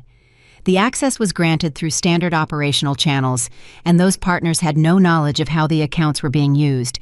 The access itself was not improper. She paused. The use was. "I need to understand," Gerald said, taking the conversation back, "how those accounts were included in a personal financial structure that you were operating outside of your employment relationship with this firm. I need to understand that clearly, and I need to understand it today because we have 3 partners who are currently being contacted by the SEC about their signatures on accounts they didn't know were being misused, and they are—" He paused with the restraint of a man choosing precise language over accurate language. "They have significant concerns." Howard cleared his throat. "Gerald, with respect, Ethan isn't in a position to discuss the specifics of account usage while the SEC review is active. We can speak to the general." "Howard," Gerald said, and his voice was still flat, still total, the voice that ended other voices. "I'm not asking for the court record. I'm asking Ethan in this room how 3 of my partners ended up associated with his personal financial activities." The room held its breath. Ethan remembered Howard's instructions. Do not fill the silence. Let Gerald finish. Do not preemptively explain. He looked at Gerald. He said nothing. Gerald looked back at him for a long moment. Then Gerald did something Ethan had never seen him do in 2 years of working for him. He leaned back. He picked up a pen. He set it down. He said, "I've been in this business for 30 years. I've watched people make decisions that cost them. I've seen ambition go sideways in every direction it can go sideways. I've given people the benefit of the doubt more times than I could count, including people who turned out not to deserve it." He paused. "I hired you because you were good. You were genuinely good. You were the best analyst I'd seen come through in 5 years, and I moved you up faster than anyone in your cohort because you earned it." He stopped. "What I'm looking at in this folder is not someone who made a mistake. It's someone who made a series of deliberate choices over 4 years using resources adjacent to this firm. And I need to understand whether those choices were, and I'm going to use this word carefully, contained." The word landed in the room with full weight. Contained. Meaning, is there more? Howard put a hand briefly on Ethan's arm, not visibly a light touch, the prearranged signal for, "Let me handle this." "Gerald," Howard said, "my client is cooperating fully with the SEC review process. Any determination of scope will be made through that process with full transparency. What I can tell you is that my client's activities were not sanctioned by or conducted on behalf of this firm, and we will be providing documentation to that effect." Gerald looked at Howard, then back at Ethan, then at his hands. "I'm going to tell you what's going to happen," Gerald said, "because I think you deserve to hear it directly from me rather than through correspondence." He sat forward again. "As of the close of business today, your access to firm systems and accounts is suspended pending the outcome of the SEC review. Your employment status is officially on administrative hold. If the review clears you of wrongdoing involving firm assets, we'll have a different conversation." He paused. "If it doesn't, we won't." Ethan sat very still. "Administrative hold. The careful, professionally appropriate language for you are effectively terminated, and the paperwork will reflect whatever the investigation determines." "I appreciate your directness," Howard said. Gerald was still looking at Ethan, not at Howard. "The three partners," Gerald said. "Wilson, Marsh, Davis, and Fong. They didn't know. I want that on the record in this room." "Understood," Ethan said. His voice came out steady. He was not sure how. "You're good at this," Gerald said, and it was not a compliment, or it was a compliment that had curdled into something else, something that recognized genuine capability and was made angry rather than proud by the context in which it was being displayed. "You're good at keeping your voice steady when everything is on fire. I used to think that was a professional asset." He stood. "I'll let Carolyn walk you through the access suspension process." He walked out of his own office, which was the clearest possible signal that the conversation, and a great many other things, was over. Howard leaned close to Ethan's ear while Carolyn Fitch began the suspension protocol with the care of someone diffusing something that might still go badly. "You held," Howard said quietly. "That was the right call. Don't speak to Wilson, Marsh, Davis, or Fong under any circumstances. If they contact you directly, route everything to me." "Wilson called me twice this morning," Ethan said. "Do not return that call," Howard said. "Forward me the number. I'll handle it." Ethan turned in his keycard and his access badges with the particular unreality of a person performing a familiar action in an entirely unfamiliar context. He had walked through the turnstile of this building's lobby hundreds of times.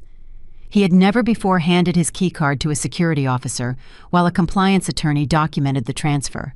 He rode the elevator down. He walked through the lobby. He stepped out onto the street, and for the first time since he had driven away from the courthouse parking structure, he had nowhere specific to go. Meanwhile, in Daniel Marsh's office on the other side of the city, Claire was sitting across from her attorney with the SEC's interview request in front of her, and a much clearer sense of direction than the man who had just handed in his keycard. "They want the interview next Wednesday," Daniel said. "I've spoken with Susan Park's office, the investigator who called you. They're focused on the LLC structure and the account routing. They want your account of when you first noticed the transfers and how you proceeded from that point." "That's straightforward," Claire said. "I have records of everything from 8 months ago forward." "I know you do." Daniel paused. "There's something else I want to raise with you.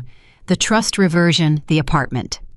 Now that the ruling is suspended and the court has accepted your father's documentation, there's a question of timeline.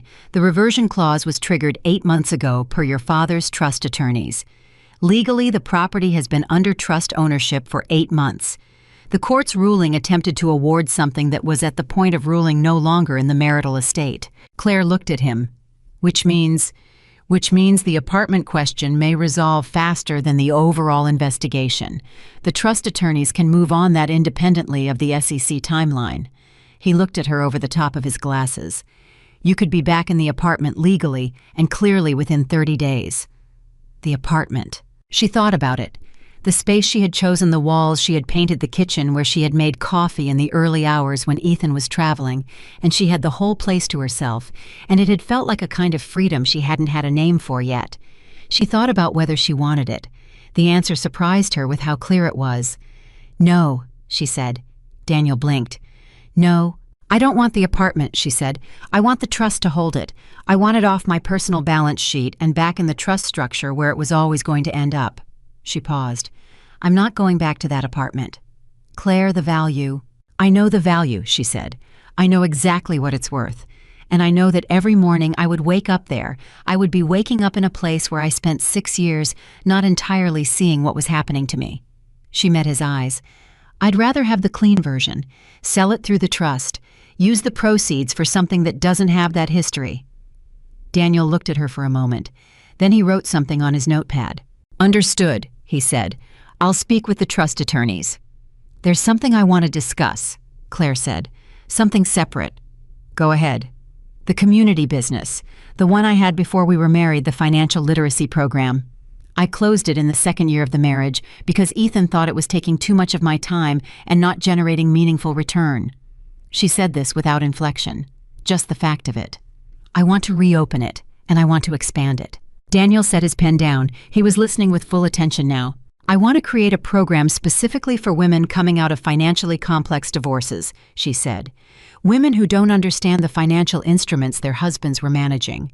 Women who sign documents without knowing what they were signing. Women who have been told for years that the money side of things wasn't their concern. She paused. I signed 4 years' worth of joint account statements without questioning the management structure. I had a graduate degree and I was financially literate, and I still didn't look closely enough because I trusted the person managing those accounts. She stopped. There are a lot of women who trusted a person managing those accounts. Daniel was quiet. I want to build something real, she said. Not a nonprofit that exists on paper, an actual organization with attorneys, financial advisors, and case advocates. Something funded properly, structured properly, and built to last. Your father's foundation, Daniel said carefully. Would that be a potential funding source? I've already spoken with him, she said. He said yes. He said to build it right, and he'd make sure it had what it needed. She held Daniel's eyes. I want to announce it within 60 days, before the SEC case is concluded, before people have moved on from this story. Daniel looked at her with an expression she hadn't seen from him before, not the professional patience or the careful management or the apologetic delivery of difficult information. Something more straightforward. He looked, she thought, genuinely moved. You want to make the announcement while people are still paying attention, he said. I want to make the announcement while women who are in the middle of what I was in the middle of are still paying attention, she corrected. He nodded slowly. I can help structure that. The legal entity, the funding arrangement, the public filing. He picked up his pen again. What are you going to call it? She had been thinking about this. She had been thinking about it since the night after the courtroom, lying awake in her father's guest room, sorting through the detritus of the past 6 years, and looking for the thing that was hers wholly and without question, the thing that had survived. The Clear Account Project, she said. Daniel wrote it down. It was the first time the name existed anywhere outside her own mind. It felt, she thought, like a beginning. She walked out of Daniel's office 40 minutes later into the afternoon, and the city moved around her with its ordinary indifference, and she stood on the sidewalk for a moment, just letting the air hit her face. Her phone buzzed. She looked at it. Unknown number. She picked up. Claire. The voice was male, quiet. Not the official neutrality of the SEC, not the professional care of Daniel's office. Just a voice she knew stripped of everything except itself. Ethan. She stood very still on the sidewalk, surrounded by people moving in every direction, and she let the word, just her name, just one word in a voice she had known for 8 years, settle before she responded. Ethan, she said, I just left my building. A pause. They suspended my access.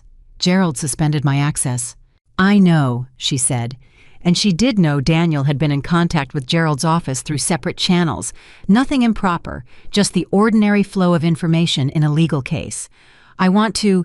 He stopped, started again. I don't know what I want. I needed to hear your voice. Another pause, longer. That's an insane thing to say. I understand that. It's not insane, she said, and she meant it because she had loved this person for 7 years, and some version of that love, the original version, the version that predated the charcoal suit and the Delaware LLC and the laugh in the courtroom, was still something she could locate if she was honest about what she held. I'm not calling to ask for anything, he said. I want you to know that. I'm not calling to ask you to, I don't know, intervene, or explain anything, or change anything. A pause. I just wanted to say that I understand now what you said in the courtroom about not knowing, not being the same as not choosing. She listened. "I've been sitting with that for 3 days," he said. "Not knowing is not the same as not choosing, and I keep coming back to I made every single choice I made because I wanted to. Not because I was confused, not because I had incomplete information about the important things." He stopped. "I had incomplete information about your father's trust. I had complete information about who you were, and I chose the other things." The sidewalk flowed around her, and she stood in the middle of it. "I know," she said. "I'm sorry," he said. "I want you to know that. I know it doesn't change anything. I know it's not what you need from me, but I needed to say it." She thought about the question she had been asking for 6 years, the one her father had understood without being told: would Ethan love Claire if money was never part of the equation? She thought about the answer, which had been delivered in a charcoal suit in a courtroom with a laugh that echoed. "Thank you," she said, "for saying it." "Are you—" He stopped. "I don't have the right to ask you how you are." "You can ask," she said. "Are you all right?" She stood on that sidewalk and felt the particular hard-won quality of a person who has survived something significant and is discovering with genuine surprise that they are more themselves on the other side of it than they were before. "I'm better than I've been in years," she said. The silence on his end lasted long enough that she thought he might not respond. "Good," he said finally. "That's—" He cleared his throat. "Good. Take care of yourself, Ethan," she said. She ended the call. She put her phone in her pocket. She stood on the sidewalk for one more moment, just herself, just Claire Whitmore with the afternoon around her, and 60 days to an announcement and a name written on Daniel Marsh's notepad, and a father who had ordered dessert and said he was relieved. Then she turned and she walked, and she did not look back. Because the picture was complete now. She had seen it in full. She had held it for exactly as long as she needed to. And she was done holding things that weren't hers to carry anymore. The announcement went out on a Tuesday morning, 53 days after the courtroom. Claire had chosen Tuesday deliberately, not Monday, which carried the distracted energy of a week just beginning, and not Friday, which carried the distracted energy of a week just ending. Tuesday was a day when people were paying attention, when the news cycle had room, when a woman standing at a podium in a midtown conference room could say what she had to say, and the people who needed to hear it would have the bandwidth to actually receive it. She wore a dark blue dress she had bought for herself with her own account from a store she had chosen without consulting anyone. It was a small thing. It felt enormous. Daniel Marsh stood to her left. Her father stood to her right, though slightly behind his choice deliberate. Because Richard Whitmore had spent a lifetime understanding that the most powerful thing a person with his kind of weight could do in certain moments was stand behind someone else and let the room understand what that posture meant. There were 14 journalists in the room. 3 television cameras, a photographer from a financial publication that Claire had read for years and had never imagined being in. She looked at the room. The room looked at her. She began. 6 years ago, I signed a joint account disclosure document without reading it carefully, she said. I was educated. I was financially literate. I had graduate coursework in economics, and I understood investment structures, and I had at that point in my life reviewed more complex documents than the one sitting in front of me. She paused. I signed it because I trusted the person sitting across from me. I signed it because I believed that trust was the same as protection. Another pause. It is not, and I spent 6 years learning the difference. The room was very quiet. The Clear Account Project is a nonprofit organization dedicated to providing financial literacy education, legal advocacy, and case support to women navigating financially complex divorce proceedings. We exist because too many women have signed documents without reading them, accepted financial narratives without questioning them, and emerged from marriages they entered in good faith with nothing. Not because they were naive, but because the system that was supposed to protect them assumed they already had everything they needed. She looked up from her notes. They didn't. We do now, and we're going to share it. She spoke for 11 more minutes. She answered 7 questions. 2 of the journalists asked about the divorce. She answered both questions directly, without defensiveness and without drama. Yes, the proceedings had been the catalyst. Yes, her father's involvement had been significant. No, she did not consider what she was building to be about personal vindication. She considered it to be about the next woman who was sitting in a conference room signing a document she hadn't read, and the woman after that, and the one after that. One journalist, a young woman from a digital outlet who looked like she was 26 and had the eyes of someone who had already seen more than 26 years, should require, raised her hand and asked a question that wasn't on the prepared list. "Ms. Whitmore," she said, "you're building something significant here. You have the resources and the platform to make this organization genuinely impactful, but I'm curious about something more personal." She paused. "What do you want the women who come through this program to feel, not understand, not know, feel?" Claire looked at her. She thought about sitting in Daniel Marsh's office the week before the divorce proceedings began, watching him manage his expression as he explained that Ethan's documentation was coherent and damaging and that the case was going to be difficult. She thought about the specific quality of helplessness that is not actually helplessness but feels like it because the tools you need are in someone else's hands and they are not using them in your direction. "Ready," she said. "I want them to feel ready, not after, before the next thing happens. Ready in advance with their eyes open, with their name on documents they actually understand." She held the young journalist's gaze. "Because the most powerful moment in my experience of the last year was not standing in a courtroom watching the truth come out. It was the moment 8 months before that when I sat down with my father's attorneys and understood exactly what I had, exactly what it meant, and exactly what I could do with it." She paused. That morning, that quiet, completely private morning, that was when everything changed. Not the courtroom, the morning. She looked around the room.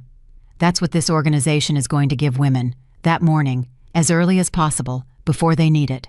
The room was still. Then the young journalist nodded once very deliberately and wrote something in her notebook. Richard Whitmore, standing slightly behind his daughter, looked at the back of her head and felt something that he had been accumulating for 53 days since the courtroom and had not yet had the right moment to feel fully. He felt proud. Not in the reflexive, automatic way of a parent observing a child's success. In the specific, hard-won way of someone who has watched a person he loves go through something that could have broken them and has instead watched them emerge from it, clearer, stronger, and more fully themselves than they had ever been in his presence. He pressed his lips together. He did not make a sound. He stood behind her and let the room see what his presence meant. That was enough. That was more than enough. The press conference ended at 11:40. By noon, 3 outlets had published initial stories.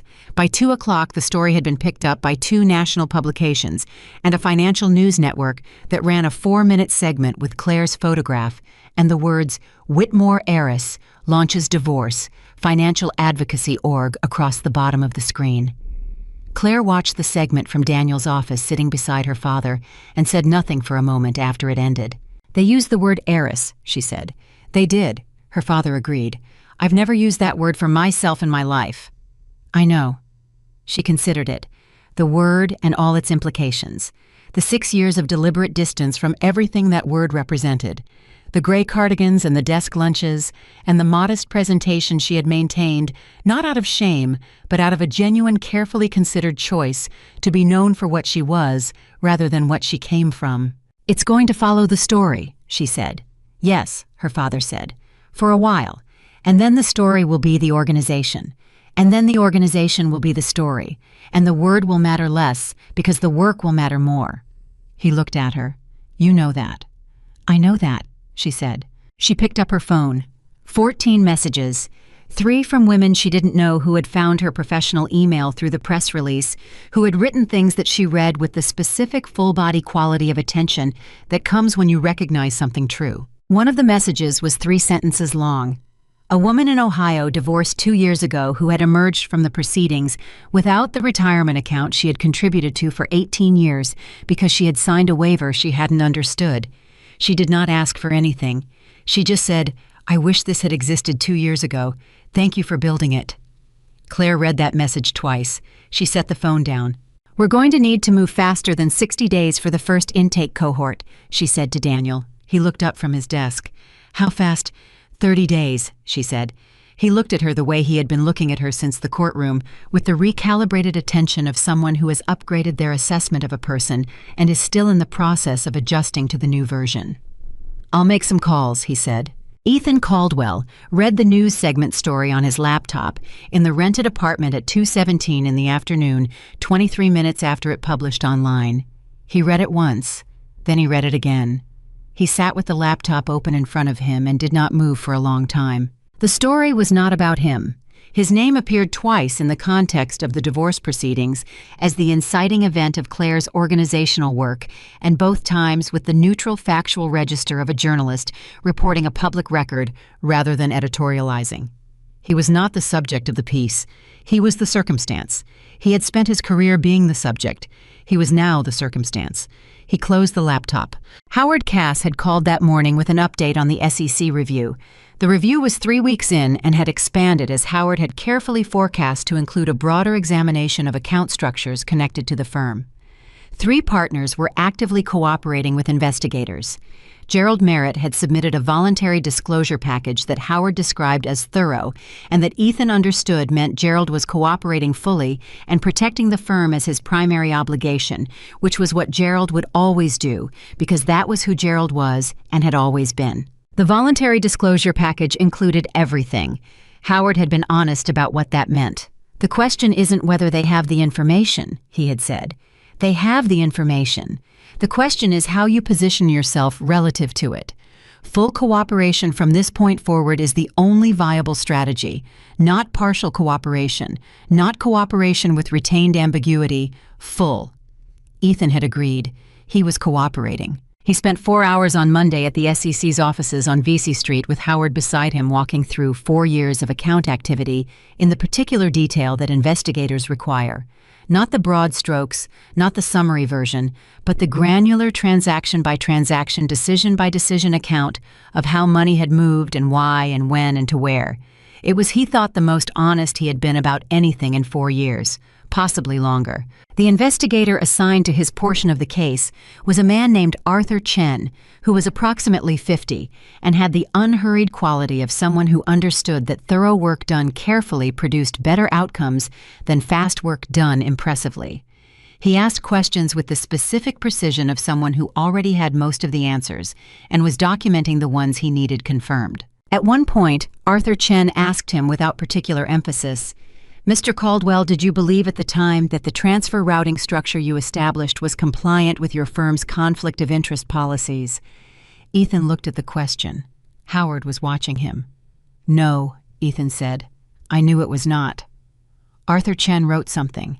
Howard said nothing. It was the most significant single answer Ethan had given in the entire session, and the room held it for a moment before Arthur Chen moved to the next question. Ethan drove home from that session and sat in the rented apartment and felt something he did not immediately have a name for. It was adjacent to exhaustion, but more specific. It was the particular quality of having told the complete truth about something after a long time of not telling it and finding that the truth was in its way lighter than the weight of its management. Not good exactly. The consequences were still the consequences, but lighter. He thought about Wilson calling him twice before Howard had told him not to return the call. He thought about Wilson's voice in the one voicemail he'd listened to before deleting the rest, not angry, which he'd expected, but bewildered. The specific bewilderment of a person who has been told they are adjacent to something they did not know existed and is trying to understand how that happened to them. I thought about sitting across from Wilson at firm events and dinners and the particular ease of those interactions, the shared professional language, the mutual respect, the solid, ordinary colleagueness of it. He thought about Wilson's signature on a form that Wilson had signed because it was a routine thing to sign, not because Wilson had any reason to look more carefully. He thought about the number of people who had been in proximity to his choices without knowing it. The number was not small. There was a knock at his door. He looked up. Nobody knocked at this door. The building had a doorman. If someone was at his door, the doorman had sent them up, which meant it was someone whose presence the doorman had reason to authorize. He went to the door. He opened it. Victoria Lane was standing in the hallway. He stared at her. She was wearing what he would have described a year ago as the version of herself she deployed for specific situations, put together, precise, projecting an ease that was real enough to read as effortless and constructed enough to serve a purpose. "I've been trying to decide whether to come for a week," she said. "Can I come in?" He stepped back. She came in. She did not sit immediately. She stood in the middle of the room and looked at him with an expression he had not seen from her before. Not the confidence, not the ease, not the performance of ease. Something more uncertain, more real. "I declined your calls," she said. I know, he said. I want to explain that. Victoria, let me explain it, she said with a firmness that surprised him. You can tell me to leave after, but let me say what I came to say. He sat down. He gestured for her to sit. She did not. I declined your calls because I panicked, she said. When the man stood up in the courtroom, when I understood who he was, what it meant, I panicked. Not because I didn't care about what was happening to you, because I understood standing there that I had built my idea of what we were around things that were now. She stopped. I'm not explaining this well. You're explaining it fine, he said. I built it around the lifestyle, she said. The word came out like a confession. Not intentionally. I didn't sit down and calculate it.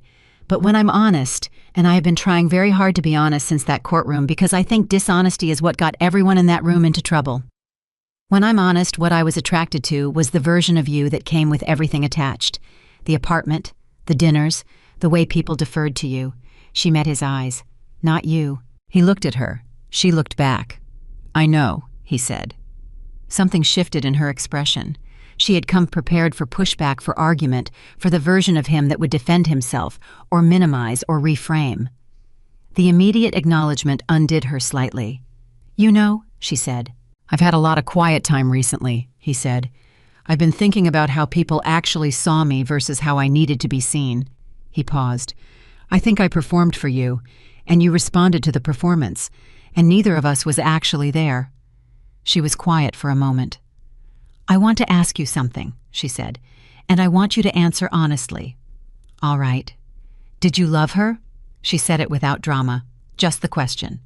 Claire, did you love her? I thought about the kitchen in the Park Avenue apartment, the gray cardigan with the worn elbows, the hand over his on the table. Are you tired? Is everything okay? Yes, he said, in the beginning, and in the middle in a way that I had stopped paying attention to, which is its own kind of answer. He looked at the wall. I think I loved her, and decided she was ordinary at the same time, and the second decision killed the first one, and I didn't notice until the first one was already gone. Victoria sat down then, not near him on the chair opposite at a considered distance. I think I owe her an apology, she said. I know that's strange. I know I'm probably the last person she wants to hear from, but I was complicit in something that hurt someone. She looked at her hands. I want to at least acknowledge that to someone. I'll tell her, Ethan said. If you want, I can tell her. Victoria looked at him. You're still in contact with her. Once, he said. 3 days after, she answered. She's better than she's been in years. She said that. He paused. I believe her. Victoria was quiet. She's building something, he said. An organization. I read about it today. He looked at Victoria. She's turning everything that happened into something that helps people. That's what she's doing with it. He stopped. That's who she was the whole time. The whole time I was categorizing her as someone who wasn't keeping up with me. Victoria looked at him. What are you going to do, she said, after all of this, when it's done? He thought about it. It was the first time the question had been asked in those exact terms. Howard talked about outcomes and strategies and cooperation frameworks. Gerald had talked about containment. The SEC investigators talked about documentation and compliance. Nobody had asked him what he was going to do with himself on the other side of the thing he had built and watched collapse. I don't know yet, he said. He meant it. I did not know yet. He had spent so many years knowing where he was going, knowing how he was getting there, knowing what the next version of himself looked like. That not knowing had a quality he couldn't quite name.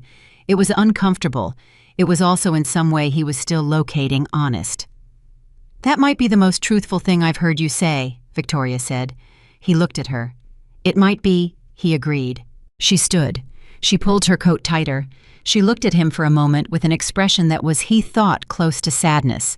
Not grief, not regret, in the complicated personal sense, but the specific sadness of someone looking at a situation that could have been different if the people in it had been different, and understanding that the could have been is not and never will be the thing that actually happened.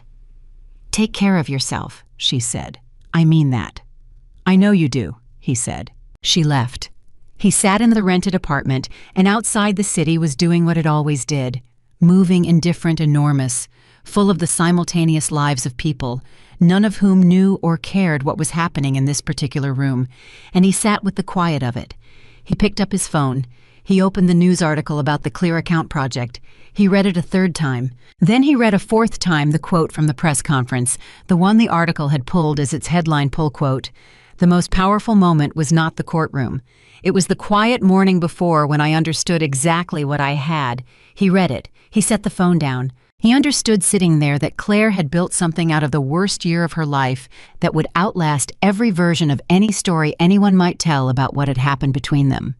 She had taken the raw material of betrayal and financial manipulation and a laugh in a courtroom and turned it into something that would still be helping people 10 years from now when the specifics of the divorce had faded from every news story and search result and public record. She had built something real. He had built a Delaware LLC.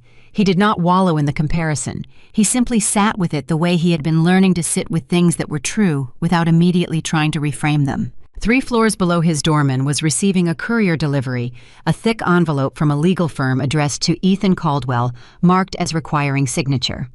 The envelope contained the formal notification of the SEC's preliminary findings, which Howard had told him to expect this week, and which contained specific language about cooperation, credit, and compliance remediation, and the particular kind of bureaucratic precision that means this is serious, and you have begun to address it seriously, and here is what comes next. The doorman sent it up. Ethan signed for it. He set it on the table without opening it immediately. He would open it. He would call Howard. He would read every word and understand every implication and proceed through every subsequent step with the cooperation that was the only viable strategy remaining to him.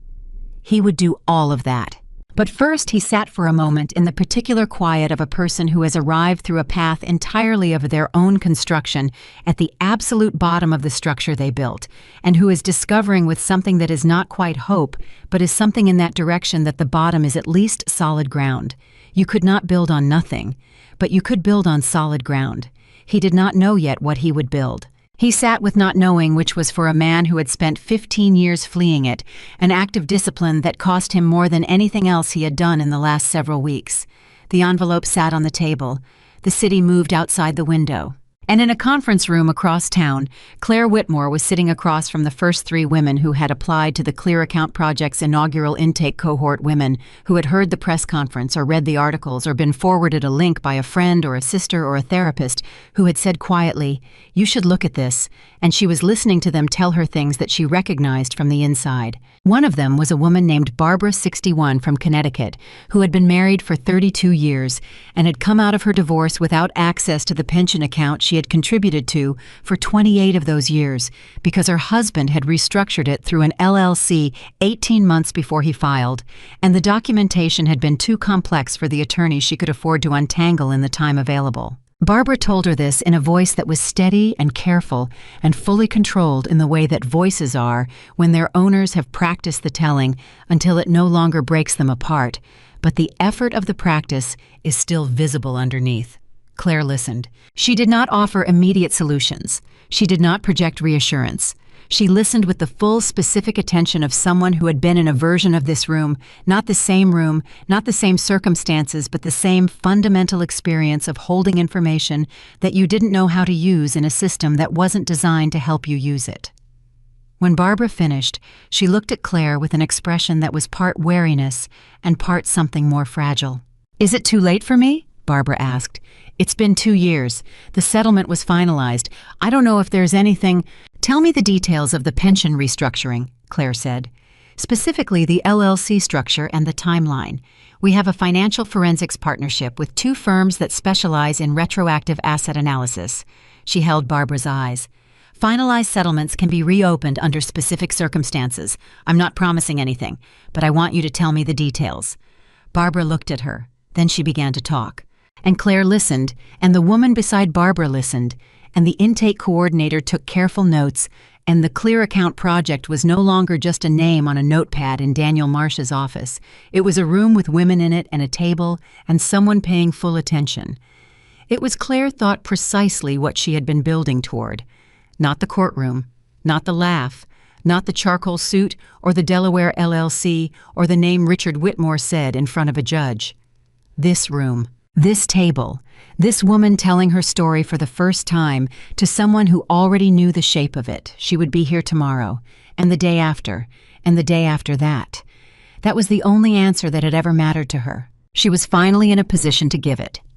The SEC's formal findings arrived on a Thursday morning 4 months after the courtroom in a document that Howard Cass delivered to Ethan in person, rather than by courier, which told Ethan everything he needed to know about the weight of what was inside before he opened the first page. Howard sat across from him at the small table in the rented apartment and watched Ethan read with the patient attention of an attorney who has learned that the moment after a client reads significant legal documentation is not the moment for talking. Ethan read. He read the findings section. He read the remediation requirements. He read the civil penalty figure, which was substantial, and the cooperation credit notation, which reduced it from what it otherwise would have been, and the compliance bar notation, which meant that his ability to work in any registered financial capacity was suspended for a period that Howard had been preparing him for, but that still landed differently in print than it had in verbal forecast. He set the document down. 7 years, he said.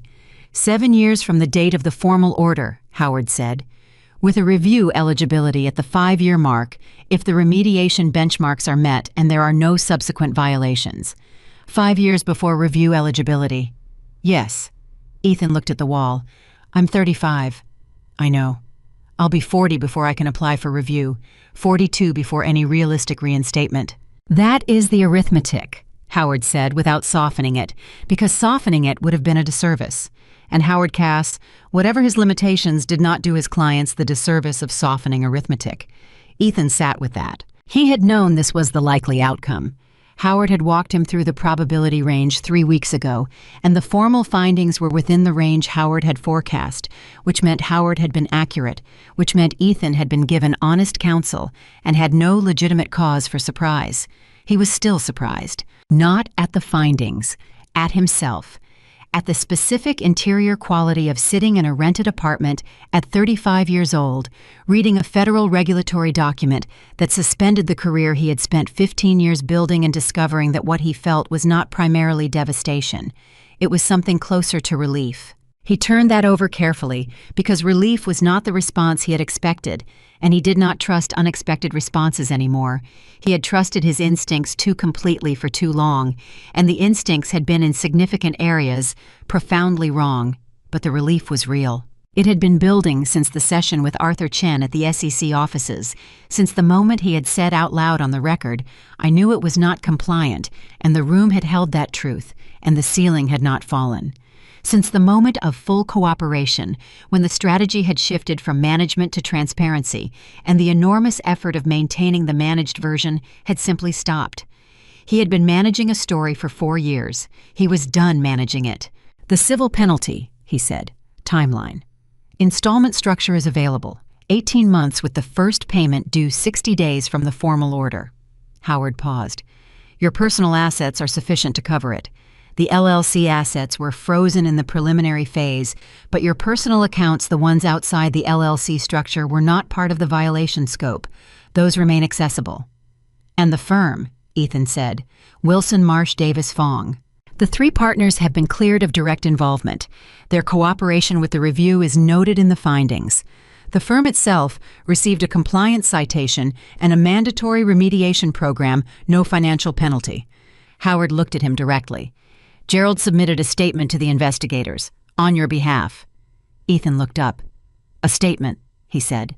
A character statement, voluntary, unsolicited by the investigation. Howard picked up his own copy of the document and turned to a specific page. Paragraph 4 of the Cooperation Credit section references voluntary testimony from a senior industry colleague that confirmed the isolated nature of the violations and supported the finding that firm partners were not complicit. He set the document down. Gerald submitted it 2 weeks ago. Ethan stared at him. He had not known this. He had not spoken to Gerald since the day his keycard was collected.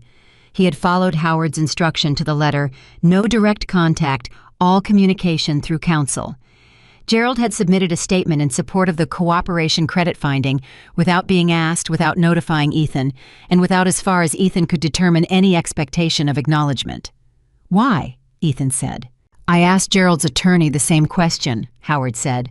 The response was, he paused, recalling it precisely, that Gerald had employed Ethan for 2 years, that the violations did not implicate the quality of Ethan's professional work during that employment, and that Gerald did not believe a man's worst choices should be the only evidence submitted about his character. Howard paused again. Those were the words. Ethan looked at the table. He thought about Gerald's posture in that meeting, leaning forward, hands flat, the posture of a decision already made. The way Gerald had said you were good, you were genuinely good, and the complicated anger that had lived inside the sentence. He thought about the keycard, the administrative hold language, the deliberate courtesy of being told directly rather than through correspondence. And then separately, in the same week that Ethan had been in the SEC offices answering Arthur Chen's questions with full transparency, Gerald had sat down and written a voluntary character statement, without being asked, without telling Ethan. He pressed his eyes closed for a moment. I need to write him a letter, he said. When the formal order is issued, yes, Howard said. I can review it before you send. Not a legal letter, Ethan said. A letter. Howard looked at him. All right, Howard said. They went through the remaining logistics of the document for another 40 minutes, the remediation benchmarks, the reporting requirements, the specific conditions of the compliance bar, and what it did and did not restrict. Howard answered every question with the precision Ethan had come to rely on and had in the early days of their working relationship undervalued because he had been so accustomed to attorneys who managed rather than explained. When Howard left, Ethan sat alone with the document. He did not immediately begin planning what came next. He had learned in the months since the courtroom to resist the instinct to immediately convert every new reality into a strategy. The strategy instinct was not bad in itself. It was the instinct that had made him genuinely good at his work that Gerald had recognized and promoted. But it had also been the instinct he had deployed in every area of his life without discrimination, including the areas where it had no business operating. You did not strategize your marriage. You did not strategize your character. He sat with the document and he thought about his father, which he had not done in a long time. His father, who had worked for 31 years at a manufacturing company in Ohio and had come home every evening smelling of the work and had sat at the kitchen table and asked Ethan about his day with genuine, undistracted attention. His father, who had never made more than $60,000 a year and had considered it sufficient because what he was building was not a financial empire, but a family, which required a different kind of investment and produced a different kind of return. Ethan had spent his entire adult life deciding his father's version was smaller than what he wanted. He sat there and wondered for the first time without defensiveness whether it had been. His phone buzzed. He looked at it. A number he didn't recognize. He almost ignored it. Then he answered because he had learned in the months since the courtroom that not answering things was how things became larger than they needed to be. Mr. Caldwell, male voice, calm professional with the particular warmth of someone who is accustomed to delivering messages on behalf of other people. My name is James Whitmore. I'm Richard Whitmore's personal assistant. Mr. Whitmore is requesting a meeting. At your convenience and with the full understanding that you are under no obligation of any kind. He asked me to be explicit about that. Ethan held very still. Richard Whitmore wants to meet with me, he said. Yes, sir. Why? He didn't specify the full reason, Mr. Caldwell. He said only that he had something he wanted to say directly and that he believed you deserved to hear it in person rather than through any other channel. Ethan thought about the courtroom, the gray jacket, the patience. Are you sure you understand what you just won, the measured, entirely unperformative quality of a man who had already arranged everything necessary and was simply waiting for the right moment to speak? Tell him yes, Ethan said. Shall I suggest a time? Whatever works for him, Ethan said. He put the phone down. He sat with the peculiar suspended quality of a person who has just agreed to a meeting that their earlier self would have approached with strategy and performance and the careful construction of an impression, and who is now approaching it with nothing except the decision to show up as himself and let whatever happened happen. It was, he thought, the most honest RSVP he had given in years.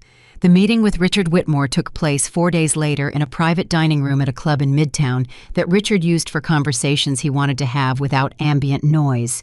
Ethan arrived early. Richard arrived at the exact appointed time, wearing a jacket that was different from the gray courthouse jacket, but carried the same quality of deliberate understatement. He did not make Ethan wait. He did not open with pleasantries that would have felt false given the context. He sat, he accepted coffee, and he looked at Ethan with the full specific attention that Ethan had seen him give to everything in the courtroom, and that he now understood was simply how Richard Whitmore operated, completely present, completely attentive, wasting nothing on performance. "I read the findings," Richard said. "I assumed you might," Ethan said. "Cooperation credit was applied appropriately." A pause. "The bar period is significant." "It is," Ethan said. "How are you managing the practical aspects?" It was not the question Ethan had expected. He had expected he wasn't sure what he had expected. Something with edges, something that established position. "Howard Cass has structured the remediation framework," Ethan said. "The penalty payment is arranged. The compliance monitoring is straightforward." He paused. "The practical aspects are manageable. The other parts are taking more work." Richard nodded slowly, like the answer was what he expected, and he was confirming receipt.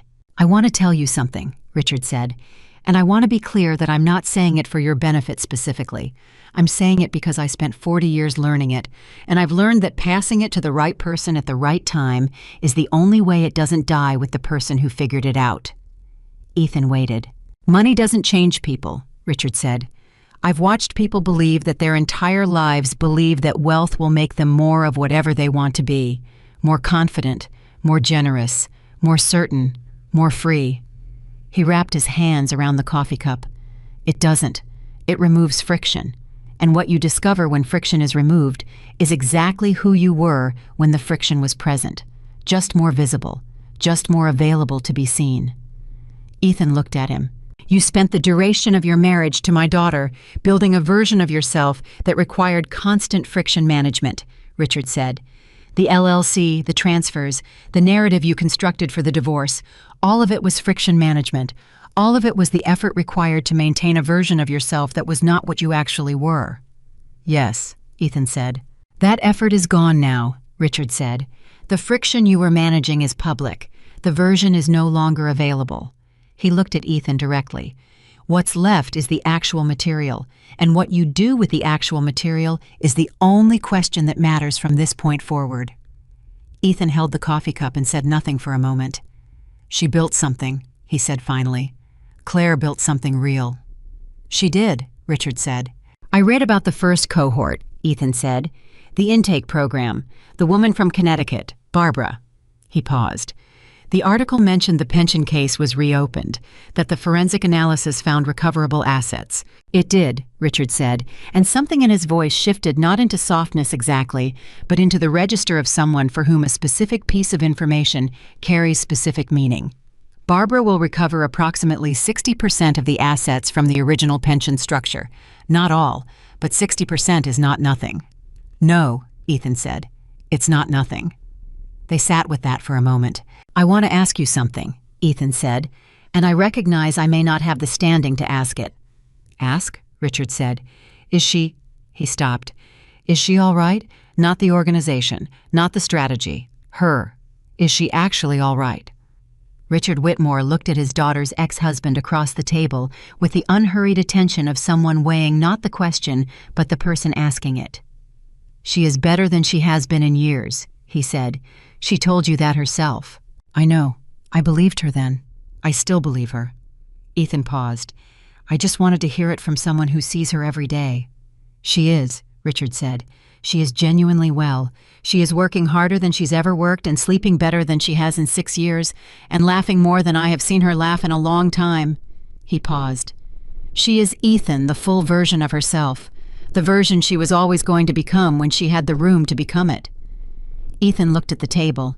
"I took up a lot of room," he said quietly. "Yes," Richard said. "You did." No comfort offered. No softening. Just the fact delivered with the same patient precision as everything else. It was, Ethan thought, the kindest thing Richard Whitmore could have done.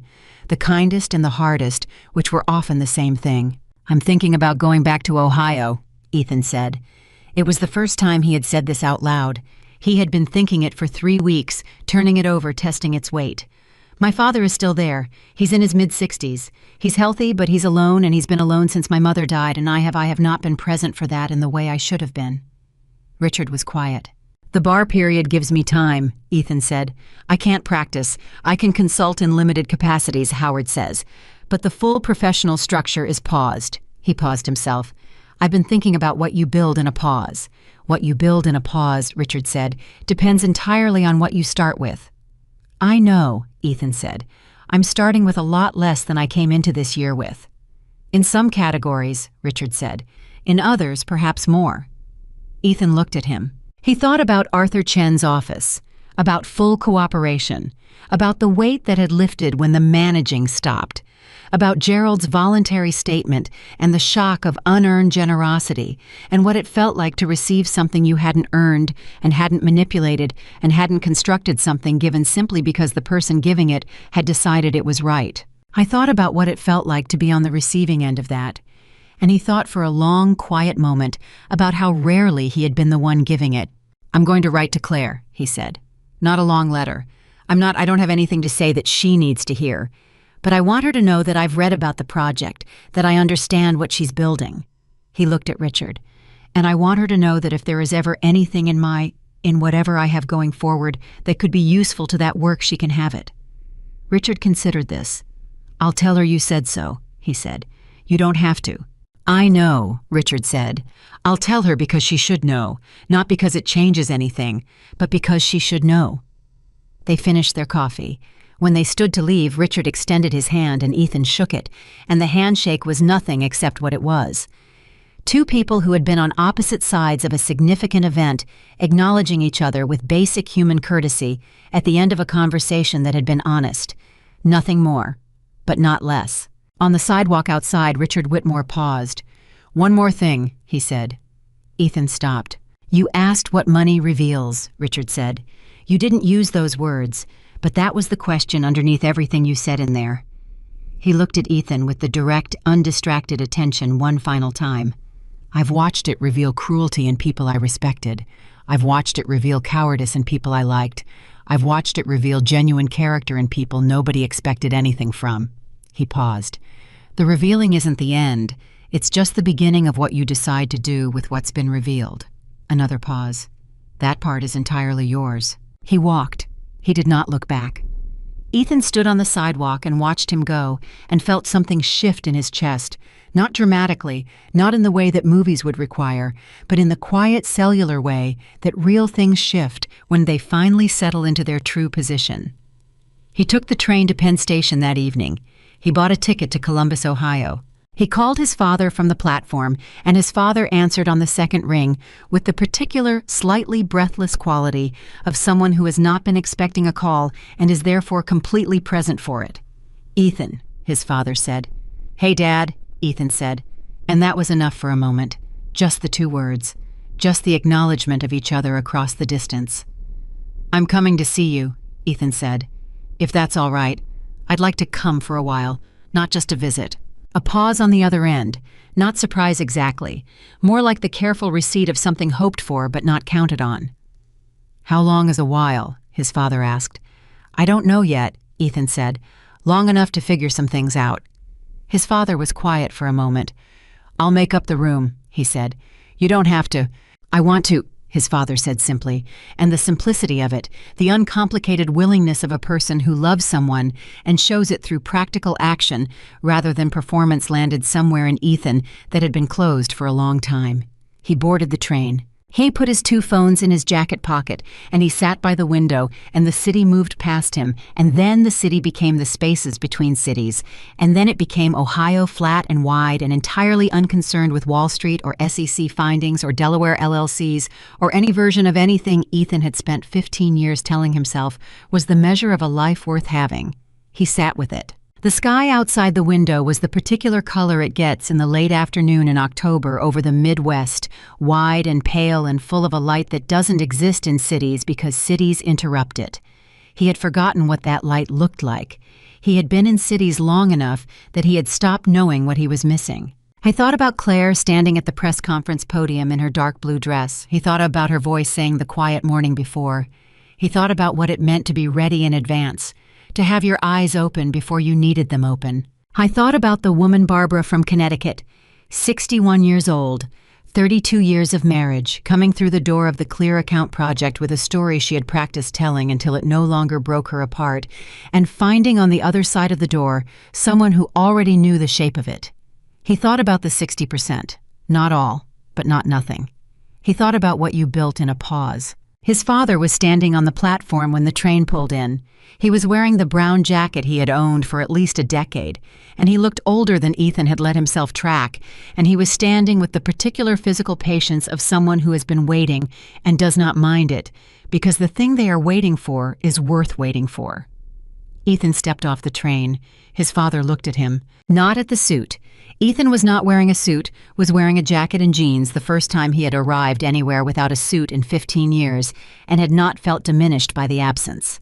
His father looked at him, at his son's face, with the clear, unperformative attention that Ethan now recognized as something he had grown up surrounded by and had spent his adult life in the most painful possible irony trying to find in rooms where it had never existed.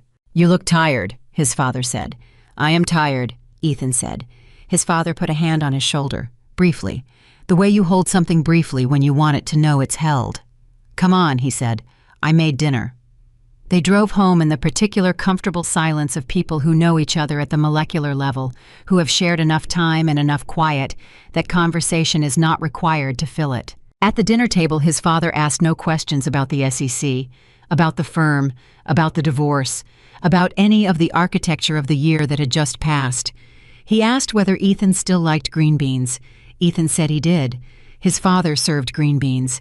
And that was the meal.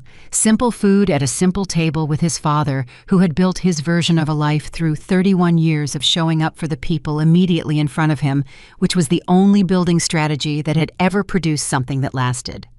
Ethan ate. He slept that night in the room his father had made up with the particular quality of sleep that comes when the managing has genuinely stopped.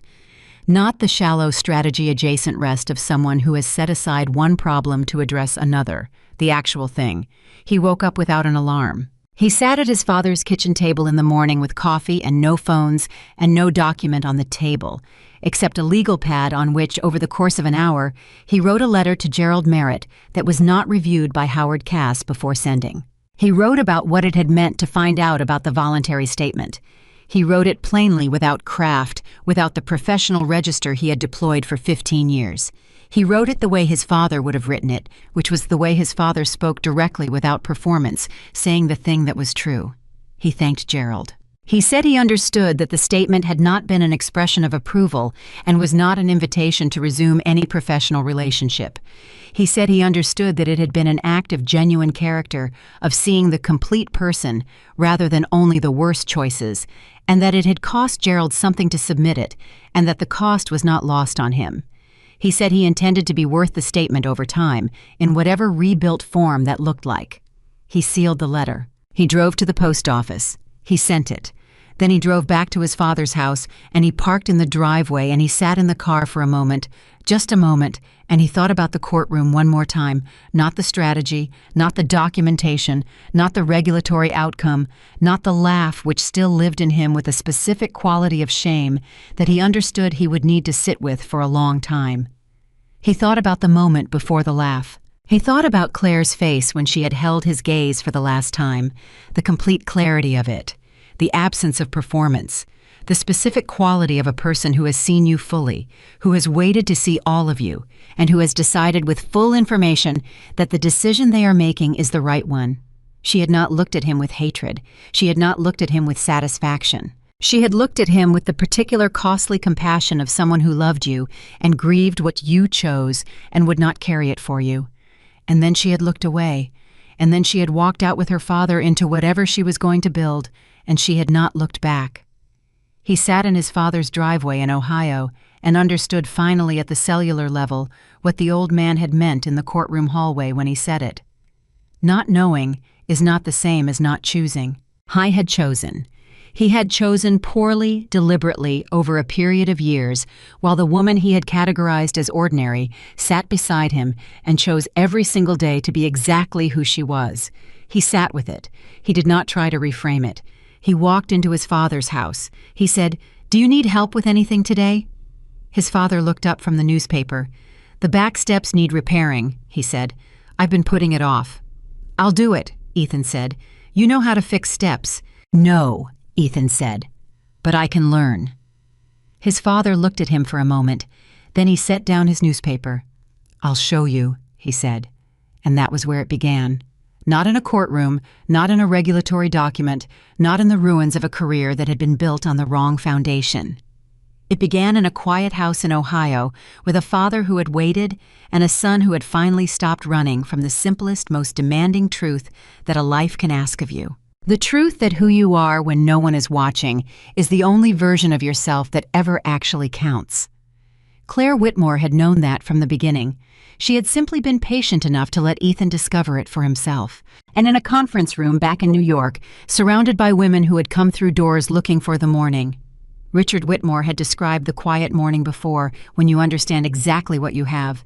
She was already building the thing that would outlast every story anyone would ever tell about what had happened between them. She was building it one woman at a time with full attention, with the organization of someone who had signed documents she hadn't read and understood what it cost, and decided that cost would mean something.